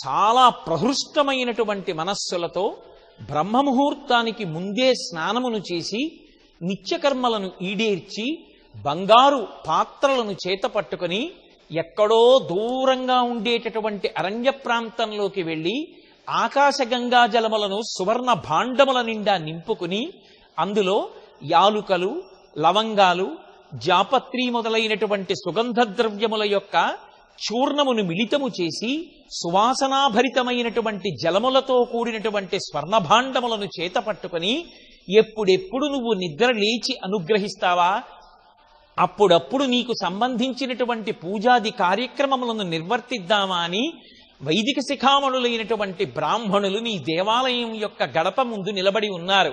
స్వామి వారిని అనుగ్రహించి ఆ తెచ్చినటువంటి జలభాండములోని నీటితో ఉపచారములను అందుకోవడానికి నిద్రలేచి నీవు అనుగ్రహించి పూజలను స్వీకరించవలసినది అని శ్లోకంలో విజ్ఞాపన చేస్తున్నారు. శ్రీవేంకటాచలమునందు ఎప్పటి నుండో ఒక సంప్రదాయం ఉంది.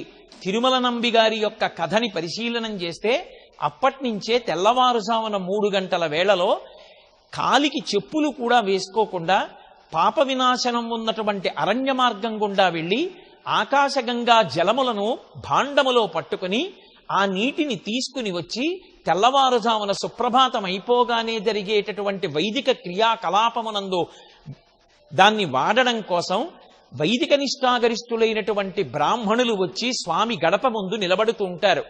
ఆ నీటి యందు అనేకమైనటువంటి పరిమళ ద్రవ్యములను కలుపుతారు. సువాసనలను విరజిమ్మేటటువంటి ఆ పరిమళ ద్రవ్యములు కలపబడినటువంటి ఆ సుగంధ జలములతో కూడుకున్నటువంటి స్వర్ణభాండములతో వైదిక నిష్ఠాగరిష్ఠులైనటువంటి బ్రాహ్మణులు నీ గడప ముందు నిలబడి నీ పూజలు చేయాలని ఆర్తి పొంది ఉన్నారు. అనుగ్రహించి వారి సేవలు స్వీకరించడానికి స్వామి నిద్రలే నీకు శుభోదయమగుగాక అని పరమ ఆర్తితో పిలిచినటువంటి శ్లోకము ఈ సుప్రభాత శ్లోకం. సంపోదయంతి నినదైస్తకుభో విహంగాః దీవైష్ణవాస్తమర్థితమంగళాస్తే భావాశ్చయంతి తవ వెంకట సుప్రభాతం. ఈ శ్లోకంలో స్వామికి సుప్రభాతం పలుకుతూ మళ్ళీ ప్రకృతి సంబంధమైనటువంటి కొన్ని సూచనలను విజ్ఞాపన చేస్తున్నారు. భాస్వానుదేతి వికచాని సరోరుహాణి అంటూ స్వామి అదిగో సూర్యుడు ఉదయిస్తున్నాడు, అందుకే ఆకాశంలో ఎరుపు రంగు కనపడుతోంది. పద్మములన్నీ సరోవరముల యందు అరవిరిసి ఉన్నాయి. దానికి తోడుగా మధురమైనటువంటి ఝంకారములు చేస్తూ తుమ్మిదల యొక్క గుంపులు ఆ తామర పూలలో ఉన్నటువంటి ఆ మధువుని సేవించి ఆనందంతో రొద చేస్తూ నీ పాద సంసేవనము కొరకు ఆనందనిలయ విమానంలోకి ప్రవేశిస్తున్నాయి. ఎక్కడో ఉన్నటువంటి పక్షులన్నీ కూడా నిద్రలేచి కలకూజితములను చేస్తూ తమ తమ కార్యముల యందు ప్రవర్తిస్తున్నాయి. ఇవన్నీ తెల్లవారిపోతోంది అనడానికి గుర్తు. శ్రీవైష్ణవులైనటువంటి వారు నీ యొక్క సేవలో తరించాలనేటటువంటి ఉద్దేశ్యంతో పరమ భక్తి భావనతో వారందరూ కూడా నీ యొక్క చారిత్రమును కీర్తన చేస్తూ నీ మీద పాటలు పాడుకుంటూ నీ దేవాలయము మ్రోల వచ్చి నిలబడి ఉన్నారు. సుప్రభాత వేళ ప్రారంభమైందని, లోకంలో తెల్లవారుతోందని, నిద్ర లేచి నువ్వు అనుగ్రహించవలసినటువంటి కాలం ఆసన్నమైందని ప్రకృతి సంబంధమైనటువంటి ఈ సంకేతముల చేత గుర్తిరిగి నిద్రలేచి శ్రీవైష్ణవులను ఇతర భక్తులను అనుగ్రహించడానికి స్వామి నిద్రలేచి రావలసినది అని ఈ సుప్రభాత శ్లోకంలో స్వామిని ప్రార్థన చేసి నిద్రలేపుతున్నారు. బ్రహ్మాదయస్సురవరాస్తమహృదయస్తే సంతస్తనందర ముఖాస్తవయోగివర్యాః భావాంతికే తవ హి మంగళ వస్తుహస్తాః శ్రీవేంకటాచలపతే తవ సుప్రభాతం. బ్రహ్మాది దేవతలు, సనక సనందనాది యోగీశ్వరీశ్వరులైనటువంటి మహర్షులు కూడా తమ చేతులలో పూజాద్రవ్యములైనటువంటి పద్మములు ఫలములు ఉంచుకుని స్వామి నీ యొక్క దేవాలయం గడప ముందు నిలబడి ఉన్నారు.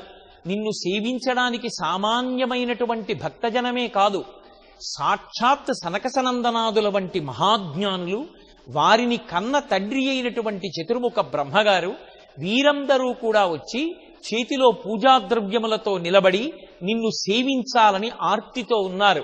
ఓ వెంకటాచలపతి, నీకు శుభోదయమగుగాక. నీవు నిద్రలేచి వారిని అనుగ్రహించి వారి యొక్క పూజలు స్వీకరించవలసినది అని విజ్ఞాపన చేస్తున్నారు. ఈ శ్లోకంలో ఉండేటటువంటి వైభవం ఏమిటంటే, సనక సనందనాది మహర్షులు వారు నిత్యము కూడా పసిప్రాయమునందే ఉంటారు. వారు జ్ఞానులు, తమలో తాము రమిస్తూ భగవద్ దర్శనాన్ని పొందుతూ ఉండేటటువంటి అటువంటి యోగులు కూడా దేవాలయ ప్రాంగణంలోకి ప్రవేశించి ఆనందనిలయ విమానంలో పద్మపీఠం మీద విరాజమానుడైనటువంటి శ్రీవేంకటేశ్వరుని యొక్క దర్శనాన్ని పొందాలని, ఆ చేతులలో ఉన్నటువంటి జలములతో ఆయన పాద ప్రక్షాళనము చెయ్యాలని, పట్టుకొచ్చిన పువ్వులతో ఆయన పాదములను పూజించాలని, తీసుకొచ్చినటువంటి ఫలములను ఆయనకి నివేదన చెయ్యాలని ఎంతో ఆర్తితో వచ్చి నిలబడతారట. మహాజ్ఞానులైనటువంటి సనకసనందనాదులు సాక్షాత్ 4 ముఖములతో వేదాన్ని చెప్తూ సృష్టికర్త అయినటువంటి చతుర్ముఖ బ్రహ్మగారు కూడా వచ్చి నీ యొక్క సేవ చెయ్యాలని ఆర్తితో నిలబడి ఉంటే, వారి యొక్క మనోరథం ఈడేరాలి అంటే స్వామి నీవు నిద్ర లేచి బయటికొచ్చి వారి పూజ స్వీకరించినప్పుడు కదా వారి ఆర్తి తీరేది. అందుకని నీవు నిద్ర లేచి అనుగ్రహించవలసినది అని వీరందరూ వచ్చి అక్కడ నిలబడినప్పుడు మనం కూడా సుప్రభాత వేళలో అక్కడికి వెళ్లి వారితో కలిసి నిలబడడం అంటే మాంసనేత్రమునకు వారు ద్యోతకము కాకపోయినా అటువంటి తేజోమూర్తుల సరసన ఇటువంటి మన పాంచ భౌతికమైన శరీరంతో నిలబడగలగడం సుప్రభాత వేళలో ఎంత అదృష్టమో అంతర్లీనంగా పరోక్షంగా మనకి జ్ఞాపకం చేస్తున్నటువంటి విభవము కలిగినటువంటి శ్లోకము ఈ సుప్రభాత శ్లోకం. లక్ష్మీ నివాస నిరవధ్య గుణైక సింధో సంసార సాగర సముత్తరణైక సేతో వేదాంత వేద్య వైభవ భక్త భోజ్య శ్రీ వెంకటాచలపతే తవ సుప్రభాతం. వక్షస్థలమునందు శ్రీ మహాలక్ష్మి ఉండేటటువంటి లక్షణమున్నవాడా, నిరవద్య గుణైక సింధో, అనేకమైనటువంటి కళ్యాణ గుణములకు సముద్రము వంటివాడా, వేదాంత విద్య, వేదములు వేదాంతములకు మాత్రమే తెలిసిన్నటువంటి వైభవమును కలిగినటువంటి వాడా, సంసారమనేటటువంటి సముద్రాన్ని దాటించడంలో భక్తుల పాలిట వంతెన వంటివాడా, ఓ కళ్యాణ గుణములకు చిరునామా అయినటువంటి వాడా, ఓ శ్రీవేంకటేశ్వర నీకు శుభోదయమగుగాక, నీవు నిద్రలేచి మమ్ములను అనుగ్రహించవలసినది అని ఈ శ్లోకంలో స్వామికి విజ్ఞాపన చేస్తున్నారు. లక్ష్మీ నివాస నిరవద్య గుణైక సింధో, సంసార సాగర సముత్తరణైకసేతో, వేదాంత వేద్య నిజవైభవ భక్త భోగ్య. ఇన్ని గుణములు కలిగిన వాడైనప్పటికీ శ్రీవేంకటేశ్వరుని విషయంలో ఉండేటటువంటి అతిరమ్యమైన విషయం ఏది అంటే, ఏమీ తెలియనటువంటి వారైనా ఆయన యందు పరమ భక్తి కలిగినటువంటి భాగవతులు ఎవరుంటారో అటువంటి వారి చేత అనుభవింపబడేటటువంటి సులభసాధ్యుడైనటువంటి లక్షణము ప్రకాశించినటువంటి పరమాత్మ. అందుచేతనే నిజవైభవ భక్తభోగ్య అన్నారు. లక్ష్మీదేవికి అధినాథుడైన వేద వేదాంతముల చేత మాత్రమే ఎరుగబడినటువంటి వైభవము కలిగినటువంటి వాడైనా, తనని నమ్మినటువంటి వారిని సంసారమును దాటించడంలో తెప్పవంటి వాడైనా, ఆయన అనుభవంలోకి వచ్చేది ఎవరికి అంటే పరమ భాగవతోత్తములై ఆయన యందు భక్తినిష్ట కలిగినటువంటి వారికి. అంతటి సులభసాధ్యుడా, ఎంతటి దూరంగా ఉన్నట్టు కనపడతావో అంత దగ్గరగా ఉండేటటువంటి లక్షణమున్నవాడా, ఓ వెంకటేశ్వర నీకు శుభోదయమగుగాక, నిద్ర లేచి అనుగ్రహించమని స్వామివారి యొక్క సౌలభ్య గుణాన్ని కీర్తించినటువంటి శ్లోకం ఈ శ్లోకం. ఇత్థం వృషాచలపతేరిహ సుప్రభాతం, దేవానవాః ప్రతిదినం పఠితుం ప్రవృత్తాః, తేషాం ప్రభాత సమయే స్మృతిరంగభాజాం, ప్రజ్ఞాం పరార్థ సులభాం పరమాం ప్రసూతే. ఈ చిట్ట చివరి శ్లోకంలో ఈ సుప్రభాత పఠనం చేసేటటువంటి భక్తులకు లేదా ఈ సుప్రభాతాన్ని పఠించాలనేటటువంటి ప్రయత్నం చేసేటటువంటి భక్తులకు ఎటువంటి విభవము కలుగుతుంది అన్న విషయాన్ని తెలియచేస్తున్నారు. ఇద్దం వృషాచలపతేరిహ సుప్రభాతం, ఏ మానవాః ప్రతిదినం పఠితుం ప్రవృత్తాః. ఏ మానవుడు పరమ భక్తితో ఈ సుప్రభాతాన్ని పఠించాలని ప్రయత్నం చేస్తున్నాడో లేదా ఈ సుప్రభాతాన్ని చదువుతున్నాడో, సుప్రభాతాన్ని చదువుతున్నాడు అంటే దాని యందు రెండు లక్షణములు ఇమిడి ఉంటాయి. ప్రభాత కాలంలో ఇంకా సూర్యోదయం కాకముందు నిలబడి ప్రకృతిని పురుషుణ్ణి మనసులో అనుసంధానం చేసుకుంటూ స్వామివారు నిద్ర లేవాలనేటటువంటి భక్తి పారవస్యంతో ఏ భక్తుడు దీన్ని చదువుతున్నాడో లేదా చదవడానికి ప్రయత్నిస్తున్నాడో అటువంటి వానికి పారమార్థికమైనటువంటి దృష్టి కలుగుతుంది. అంటే భగవంతుడిచ్చినటువంటి ఈ శరీరాన్ని సక్రమంగా వినియోగించుకొని ధార్మికమైనటువంటి జీవనాన్ని గడిపి భగవంతుణ్ణి చేరుకోవడానికి దీన్ని పనిముట్టుగా వాడుకోవాలనేటటువంటి స్పృహ లోపల బాగా బలీయముగా కలుగుతుంది. అటువంటి దృష్టి కలుగుతుంది. ఇక్కడ స్వామిని సుప్రభాత పఠనం చేసి పరమభక్తితో నిద్రలేపడానికి ప్రయత్నం చేసినటువంటి కారణం చేత సమస్తమైనటువంటి శుభములను పొందుతాడు అని ఈ సుప్రభాత పఠనము వలన కలిగేటటువంటి ప్రయోజనాన్ని ఆవిష్కరిస్తూ ఈ శ్లోకాంతో సుప్రభాత పఠనాన్ని పూర్తి చేస్తున్నారు. ఇప్పటి వరకు భక్తులు పరమభక్తితో స్వామిని నిద్రలేవవలసినది అని సుప్రభాత పఠనం చేశారు. భక్తుల యొక్క సుప్రభాత పఠనానికి ప్రీతి పొందినటువంటి శ్రీవేంకటేశ్వరుడు నిద్రలేచి గబగబా బయటికొచ్చి భక్తులకు దర్శనమిచ్చాడు. పరమ సౌందర్యవంతమైనటువంటి భావనకు పరాకాష్ట స్తోత్రమునందు ఈ మొదటి శ్లోకం. కమలాబుజతోజుగ కుంకుమతో నిజతారుణితాతురనీలతతో కమలాజలోచనలోకపతే విదజీభవ వెంకటశీలపతే. ఓ వెంకటాచలపతి, మేము ఈ బ్రహ్మముహూర్తంలో వచ్చి నిలబడి సుప్రభాత పఠనం చేస్తే నువ్వు రాత్రివేళ మేము ఈ సుప్రభాత పఠనం చేసే పర్యంతము లక్ష్మీదేవిని బిగియార కౌగిలించుకుని నిద్రపోయావు. అమ్మవారు నీకు ప్రీతి కలగాలనేటటువంటి ఉద్దేశ్యంతో తన కుచుములకు కుంకుమ రేఖలను అద్దుకుని పడుకుంది. రాత్రి మా తల్లి అయినటువంటి లక్ష్మీదేవిని కౌగిలించుకుని పడుకున్నటువంటి కారణం చేత ఆమె కుచుములకు అలదబడినటువంటి కుంకుమ రేఖలు నీలమైనటువంటి వర్ణంలో ఉన్నటువంటి నీ వక్షస్థలం మీద స్పష్టంగా కనపడుతున్నాయి. అయ్యో, భక్తులింత ఆర్తితో పిలుస్తున్నారని వక్షస్థలం మీద లక్ష్మీదేవి యొక్క కుచములకు అలదబడిన కుంకుమ రేఖలు నా వక్షస్థలానికి అంటుకుని కనపడుతున్నాయి. నేను దీన్ని ఉత్తరీయంతో కప్పుకుందామని కూడా చూడకుండా భక్తుల యొక్క ఆర్తితో చేసిన సుప్రభాతాన్ని విని నీవు నిలబడలేక పడుకోలేక గబగబా లేచి బయటికి వచ్చి దర్శనమిచ్చావు. ఆ దర్శనమిచ్చినప్పుడు కమలముల యొక్క రేకులు ఎలా ఉంటాయో అటువంటి నీ కనురెప్పలను పైకెత్తి వచ్చి నిలబడితే నీ వక్షస్థలం మీద ఉన్న ఆ గుర్తులు మాకు కనపడుతున్నాయి. ఓ జయశీలుడవైన వెంకటేశ్వర, నీ సౌలభ్యాన్ని చూసి భక్తుల యొక్క ఆర్తికి నువ్వు ప్రతిస్పందించేటటువంటి విధానానికి మేమందరం పరవశలమవుతున్నాం. స్వామి, నీవు జయశీలుడవగుదువుగాక అని వెంకటేశ్వరుడికి జయవాక్యం పలికినటువంటి శ్లోకం ఈ శ్లోకం. సతతుర్ముఖ షణ్ముఖ పంచముఖ ప్రముఖాఖిల దైవత మౌళిమణే శరణాగత వత్సల సారనిధే పరిపాలజ మామృతశైలపతే. స్వామివారు నిద్ర లేచి బయటికి వచ్చినప్పుడు ఆయనని సేవించాలనేటటువంటి ఆతృతతో వచ్చి నిలబడినటువంటి దేవతా స్వరూపాల్ని వర్ణిస్తున్నారు. ఎంతమంది బయలుదేరి వచ్చారు అంటే 4 ముఖములు కలిగినటువంటి చతుర్ముఖ బ్రహ్మగారు, 6 ముఖములు కలిగినటువంటి సుబ్రహ్మణ్యుడు, దేవతా గణములలో ఉన్నటువంటి అనేక మంది దేవతలు, అనేక మంది భక్తులు బయలుదేరి వచ్చి స్వామి నీ ముంగిట నిలబడి ఉన్నారు. నీవెటువంటి వాడవు? శరణాగత వత్సలసారనిధే, శరణాగతి చేసినటువంటి భక్తుల పట్ల అపారమైనటువంటి వాత్సల్య గుణము కలిగినటువంటి వాడా ఓ వెంకటాచలపతి, నీవు జయశీలుడవగుదువుగాక, నీవు మమ్ములను అనుగ్రహించదవుగాక అని స్వామిని స్తోత్రం చేస్తున్నారు. ఈ శ్లోకంలో ఉండేటటువంటి వైభవం ఏమిటంటే వాత్సల్యము అన్న మాటని ప్రయోగించారు. వాత్సల్యము అన్న మాట ప్రధానంగా ఆవుకి దూడకి చెల్లుతుంది. తాను శాకాహారి అయినా తన కడుపున మావితో పుట్టినటువంటి దూడ యొక్క మావిని ఆవు తన నాలుకతో నాకి శుభ్రం చేస్తుంది.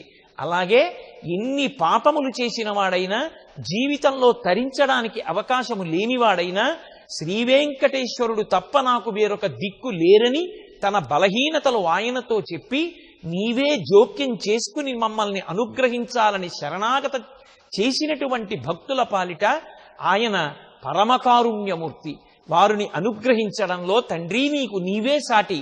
అటువంటి లక్షణము కలిగినటువంటి వాడా, అటువంటి సౌలభ్య గుణమున్నవాడా ఓ వెంకటాచలపతి, నీవు జయశీలుడవగదువుగాక అని ఈ శ్లోకంలో స్వామిని స్తుతి చేస్తున్నారు.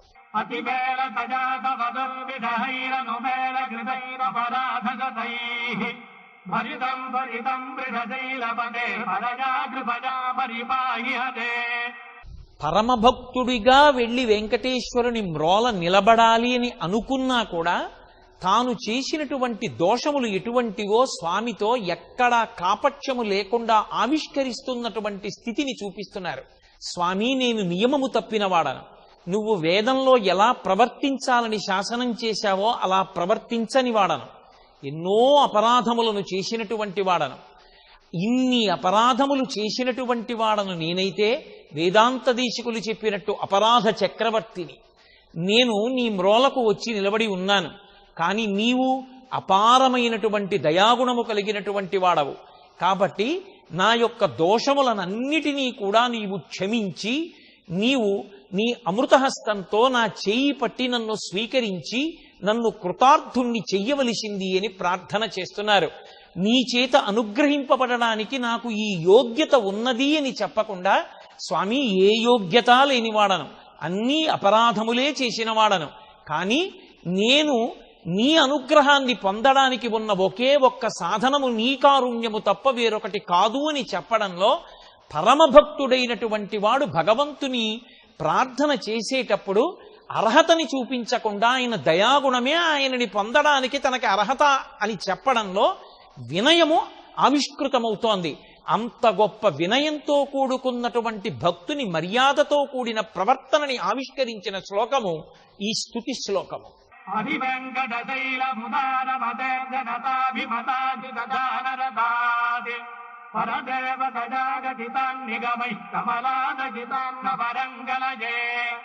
స్వామి, నీవు భక్తుల యొక్క మనోభీష్టములను తీర్చుటయందు ఆసక్తి కలిగినటువంటి వాడవు. అంటే కేవలముగా భక్తులు ప్రార్థించిన తరువాత నిగ్రహానుగ్రహ ప్రదాతయై వారు చేసిన పాపపుణ్యములను పరిశీలించి కోర్కెలు తీర్చాలనేటటువంటి భావన కలిగినటువంటి వాడు కాడు.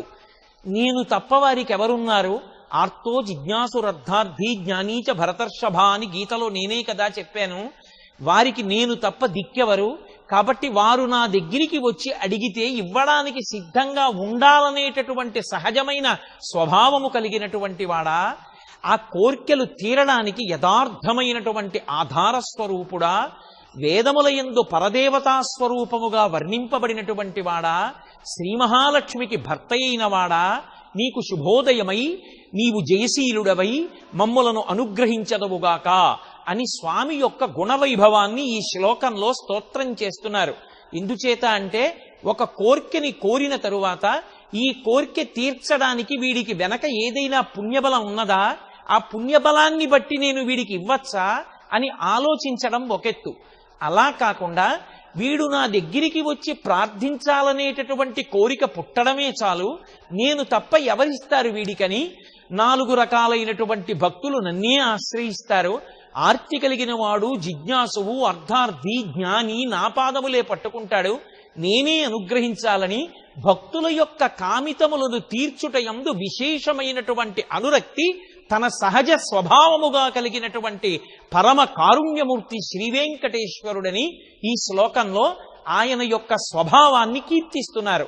అంత అందమైనటువంటి స్తుతిపాఠము కలిగినటువంటి శ్లోకం ఈ శ్లోకము.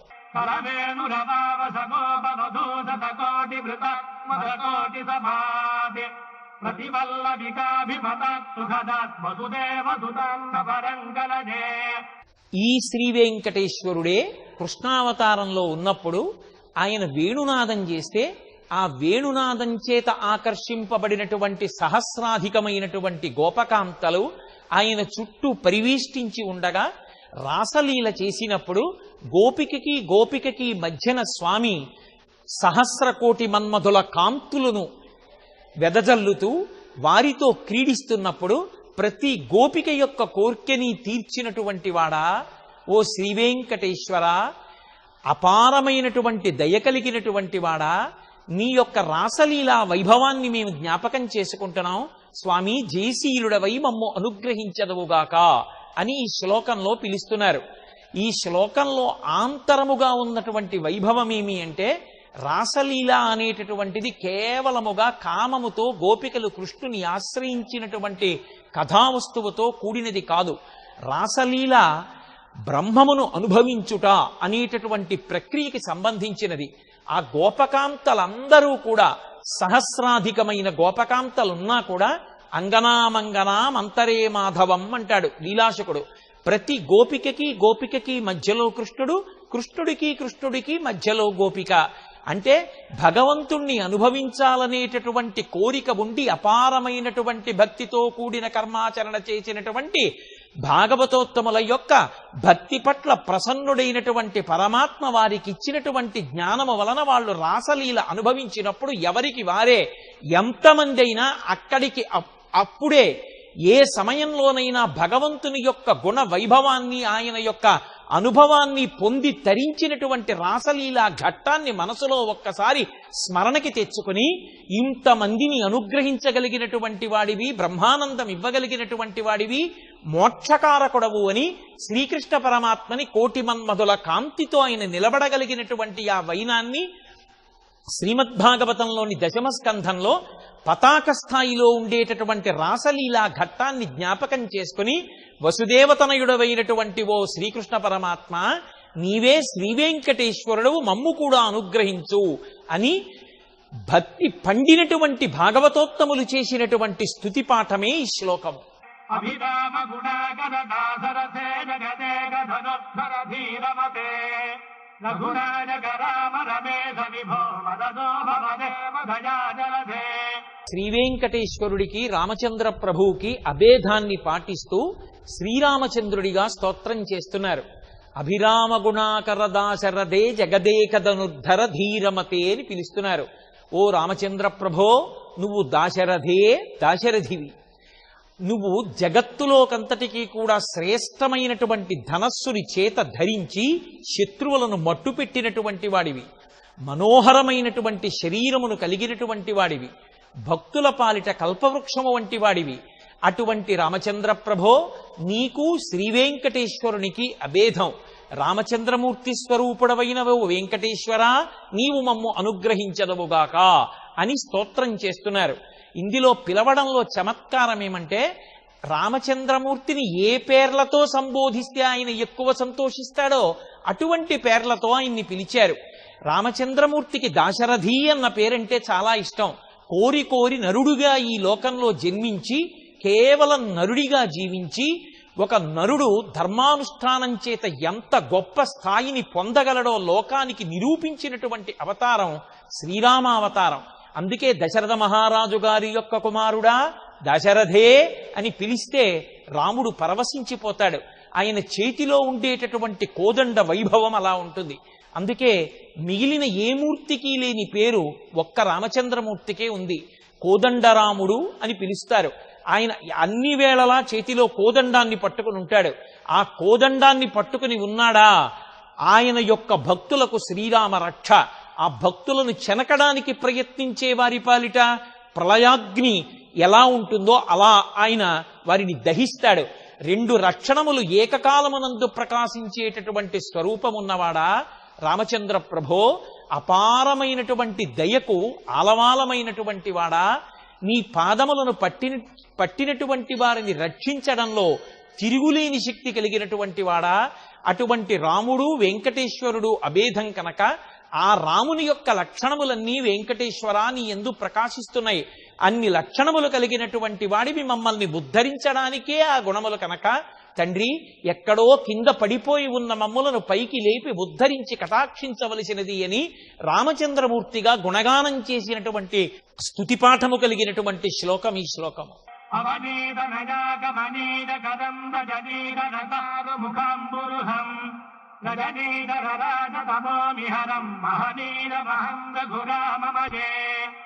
రామచంద్రమూర్తిగానే శ్రీవేంకటేశ్వరుణ్ణి స్తోత్రం చేస్తున్నారు.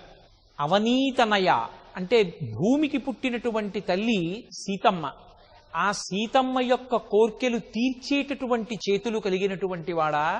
చంద్రమండలం ఎలా ఉంటుందో అటువంటి ప్రసన్నమైనటువంటి ముఖమండలములు కలిగినటువంటి వాడా. రాత్రి తిరిగేటటువంటి లక్షణము కలిగినటువంటి రాక్షస జాతికి నాయకుడైనటువంటి రావణాసురుడనేటటువంటి పెద్ద చీకటిని పోగొట్టడంలో భాస్కరుని వంటి వాడా. దీర్ఘమైనటువంటి బాహువులు కలిగినటువంటి వాడా. లోకరక్షకుడైనటువంటి శ్రీరామచంద్ర ప్రభో, ఆ రామచంద్ర ప్రభువు శ్రీవేంకటేశ్వరుడు రెండు కాదు కనుక ఆ గుణములతో ప్రకాశించేటటువంటి వెంకటేశ్వర, నీవు మమ్ములను అనుగ్రహించి జయశీలుడవగుదువుగాక అని ఈ శ్లోకంలో స్వామిని స్తోత్రం చేస్తున్నారు. సీతమ్మ తల్లి యొక్క కోర్కె తీర్చగలిగినటువంటి బాహువు రామబాహువు ఒక్కటే లోకంలో. ఎందుచేత అంటే ఆ తల్లి మహాపతివ్రత. ఎంత కష్టంలో ఉన్నప్పటికీ స్వామి హనుమ వెళ్ళి, అమ్మా నిన్ను తీసుకెళ్లి రామచంద్రమూర్తి యొక్క పాదముల యందు సమర్పించి కృతకృత్యుడవుతానమ్మా అంటే, రాముడే వచ్చి నన్ను తీసుకెళ్ళాలి తప్ప నీవు నాకు పుత్ర సమానుడవైనప్పటికీ కూడా నీ భుజముల మీద కూర్చోనని చెప్పినటువంటి తల్లి సీతమ్మ తల్లి. అటువంటి సీతమ్మ తల్లికి ఒక కోరిక ఏదైనా ఉంటే ఆమె ఆ కోరిక చెప్పేది రాముడికే. ఆ కోరిక తీర్చగలిగినటువంటి బాహువులు రామబాహువులు ఒక్కటే. సీతమ్మ కోరిక తీర్చగలిగినటువంటి బాహువులున్న రామచంద్ర ప్రభో, రాముని యొక్క ముఖము చంద్రమండలం ఎలా ఉంటుందో అలా ఉంటుంది. ఎంతసేపు చూసినా తనివి తీరనిది, సుధాధారలతో పరిఢవిల్లేటటువంటిది, మన ప్రయత్నం లేకుండా మన మనసు లయమయ్యేటటువంటిది, ఆబాలగోపాలము చూసి ఆనందించేటటువంటిది చంద్రబింబం ఒక్కటే. రామచంద్రమూర్తి యొక్క ముఖమండలం వంక ఎంతసేపు చూసి ధ్యానం చేసినా దర్శనం చేసినా భక్తుల యొక్క తనివి తీరదు. అందుకే చంద్రమండలము వంటి ముఖబింబం ఉన్నవాడా. రాత్రి తిరిగేటటువంటి లక్షణం ఉన్నవాళ్ళు రాక్షసులు. ఆ రాక్షసులు చీకటి స్వభావము కలిగినటువంటి వారైతే, తమోగుణము కలిగినటువంటి వారైతే, అటువంటి వారికి నాయకుడైనటువంటి రావణాసురుడు పెద్ద చీకట్ల గుంపు వంటి వాడు. అంత పెద్ద చీకటిని పోగొట్టడానికి సూర్యభగవానుని యొక్క ఒక్క లేత కిరణం చాలు. ఆ రావణాసురుడనేటటువంటి పెద్ద చీకటిని పోగొట్టడంలో సూర్యబింబం వంటివాడా? అంటే రావణ సంహారమును అంత తేలికగా చెయ్యగలిగినటువంటి బాహుపరాక్రమము కలిగినటువంటి వాడా? ఆజానబాహు, నీ యొక్క భుజముల వంక చేతుల వంక చూస్తే చాలయ్యా, భక్తులందరికీ కూడా ఆనందం కలుగుతుంది అని ఆయన యొక్క భుజములను కీర్తిస్తూ, ఆయన యొక్క వైభవాన్ని స్తోత్రం చేస్తూ, ఆయన ఎటువంటి ఆకర్షణ శక్తిని కలిగి ఉంటాడో, భక్త రక్షణ కటాక్ష శక్తిని పొంది ఉంటాడో, అటువంటి రక్షణ శక్తియే శ్రీ వెంకటేశ్వరుని యందు కూడా ప్రకాశించి ఉంది. రాముడొక్కడు వెంకటేశ్వరుడొకడు కాదు కదా. ఆయన అనుగ్రహ శక్తి, ఆకర్షణ శక్తి, భక్తులను కటాక్షించగలిగిన శక్తి శ్రీ వెంకటేశ్వరుని యందు కూడా ద్యోతకమవుతున్నాయని పరవశించినటువంటి భాగవతోత్తములు రామచంద్రుడి గుణములను వెంకటేశ్వరుని యందు చూసి స్తోత్రం చేసినటువంటి శ్లోకం ఈ శ్లోకం. సుముఖం సుహృతం సురభం సుఖదం సరుజంత సుఖాగ భవోగదరం అపహాయ రఘోత్పహమన్యమహం నగంచనదాతు భజే. శ్రీ వెంకటేశ్వరుని రామచంద్రమూర్తిగానే భావన చేసి ఆయన యొక్క వైభవాన్ని స్తోత్రం చేస్తున్నారు. సుముఖం సులభం సుఖదం, ఆయన అత్యంత సుఖములను ఇయ్యగలిగినటువంటి వాడు. భక్తజనులకు పరమ సులభముగా లభ్యమయ్యేటటువంటి గుణమును కలిగినటువంటి వాడు. తన యొక్క సోదరులైనటువంటి లక్ష్మణ భరత శత్రుఘ్నుల యొక్క అభ్యున్నతిని నిరంతరము కోరుకునేటటువంటి వాడు. రఘువంశమునకు ఎనలేని కీర్తి తెచ్చి వంశకర్త అయినటువంటి వాడు. ఆ పుట్టినటువంటి రఘువంశానికే ఎనలేని కీర్తి తెచ్చి రామచంద్రమూర్తి పుట్టినటువంటి వంశము అన్న పేరు తీసుకొచ్చి ఇచ్చినటువంటి వాడు. భక్తుల యొక్క అభీష్టములను తీర్చడంలో తనకు తానే సాటి అయినటువంటి వాడు. అటువంటి రామచంద్ర ప్రభో, నిన్ను నేను శ్రీ వెంకటేశ్వరునిగానే చూస్తున్నాను. శ్రీ వెంకటేశ్వరునకు నీకు అభేదము కదా. కాబట్టి ఆ గుణములు కలిగినటువంటి రామ, జగత్తును రక్షించడంలో అపారమైన సమర్థుడవు కనుక మమ్ములను అనుగ్రహించి కటాక్షించవలసినది అని శ్రీరామచంద్ర ప్రభువు యొక్క గుణములను వెంకటేశ్వరుని యందు దర్శనము చేసి కీర్తించినటువంటి శ్లోకం ఈ శ్లోకము. ఈ శ్లోకంలో రామాయణంలో రామచంద్రమూర్తి యొక్క వైభవాన్ని ప్రకటింపచేస్తున్నారు. ఆయన పరమభక్త సులభుడు. రామాయణంలో రామచంద్రమూర్తి ఎవరో అంతఃపురంలో ఉండేటటువంటి రాజవంశీకులకు మాత్రమే లభ్యమైనటువంటి వాడు కాడు. ఏమీ తెలియనటువంటి గుహుని దగ్గర నుండి రాక్షస వంశంలో జన్మించినటువంటి విభీషణునికి, చిట్ట చివరికి వానరులుగా జన్మించినటువంటి వానర సేనకి అందరికీ కూడా చాలా దగ్గరగా ప్రవర్తించిన వాడు. ఎప్పుడూ ఎవరిని ఏ కారణానికి దూరం పెట్టనటువంటి వాడు. అందరిలో తాను మమేకమైనటువంటి వాడు. పూర్వభాషీచ రాఘవ, ఒకరు రాముణ్ణి పలకరించడం కాదు, రాముడే ముందు ఇతరుల్ని పలకరిస్తాడు. అంతగా అందరితో మమేకమైనటువంటి లక్షణం ఉన్నవాడు. తన తోడపుట్టినటువంటి లక్ష్మణ భరత శత్రుఘ్నులు సుఖాన్ని పొందని నాడు ఆ సుఖములు నాకు అక్కర్లేదని చెప్పుకున్నటువంటి వాడు. సోదరుల పట్ల అంతటి ప్రేమ కలిగినటువంటి వాడు. తనని ఆశ్రయించినటువంటి భక్తుల కోర్కె తీర్చడంలో ఆయనకు ఆయనే సాటి. శ్రీరామాయణ కావ్యాన్ని పరిశీలిస్తే రామచంద్రమూర్తి చేత అనుగ్రహింపబడని వారు, రామచంద్రమూర్తి యొక్క ఉపకారాన్ని పొందని వారు ఎవ్వరూ లేరు. ఆనాటికి ఈనాటికి ఏనాటికి కొంగు బంగారమైన వాడు. ఆయన నామమే చాలు లోకములను ఉద్ధరించడానికి. అంతటి పవిత్రమూర్తి, రఘువంశానికే ఎనలేని కీర్తి తెచ్చినటువంటి వాడు. తండ్రి అయిన దశరథుడు పరవశించిపోయేటట్టుగా ప్రవర్తించినటువంటి సుగుణాభిరాముడు. ఆ రాముని నీయందు చూస్తున్నాం. స్వామి, మేము త్రేతాయుగంలో ఉన్నామో లేమో, ఆనాడు మా మాంసనేత్రాలతో రామచంద్రమూర్తిని చూడలేదు. కానీ ఓ వెంకటాచలపతి, ఈనాడు నీయందే రామచంద్ర ప్రభువుని దర్శనం చేసి ఆపాదమస్తకం, ఆ ఆజానబాహువుల్లో, ఆ వక్షస్థలంలో, ఆ ముఖ దీప్తిలో, ఆ పాదపద్మాలలో రామచంద్రమూర్తిని చూసి మేం పరవశించిపోతున్నామని ఆనంద తన్మయత్వంతో భక్తులు వెంకటేశ్వరుణ్ణి రామచంద్రమూర్తిగా స్తోత్రం చేసిన శ్లోకం ఈ శ్లోకం. వినా వెంకటేశం ననాథో ననాథస్తదా వెంకటేశం స్మరామి స్మరామి. హరే వెంకటేశ ప్రసీద ప్రసీద ప్రియం వెంకటేశ ప్రయచ్ఛ ప్రయచ్ఛ. ఈ శ్లోకంలో భక్తులు తమ యొక్క ధృతిని ఆవిష్కరిస్తున్నారు. ధృతి అంటే తిరుగులేని పట్టుదల. వినా వెంకటేశం ననాథో ననాథ సదా వెంకటేశం స్మరామి స్మరామి అంటున్నారు. నాకు వెంకటేశ్వరుడి కన్నా వేరొక దైవము లేనే లేడు. వినా వెంకటేశం ననాథో ననాథ, నాకు వేరొక నాథుడు లేడు. సదా ఎల్లప్పుడూ నేను ఆ శ్రీ వెంకటేశ్వరుని నామమును స్మరిస్తూ ఉంటాను. నాకు దిక్కైనవాడా, నాకు నాథుడవైనటువంటి వాడా, నన్ను రక్షించవలసిన వాడా, నా యొక్క యోగక్షేమములను చూడడం కర్తవ్యముగా కలిగినటువంటి వాడా, శ్రీ వెంకటేశ్వర, నా తప్పులను మన్నించి నన్ను అనుగ్రహించి నన్ను అభ్యున్నతి పథంలో నడిపించి నా కామితములను ఈడేర్చి నాకు ధార్మికమైన జీవనమును ఒసగి నన్ను కాపాడవలసింది అని పరమ ధృతితో పట్టుదలతో ఆ స్వామి పట్ల తనకున్న అచంచలమైనటువంటి భక్తి ప్రకటనం చేసినటువంటి స్తుతిపాఠము కలిగిన శ్లోకము ఈ శ్లోకము.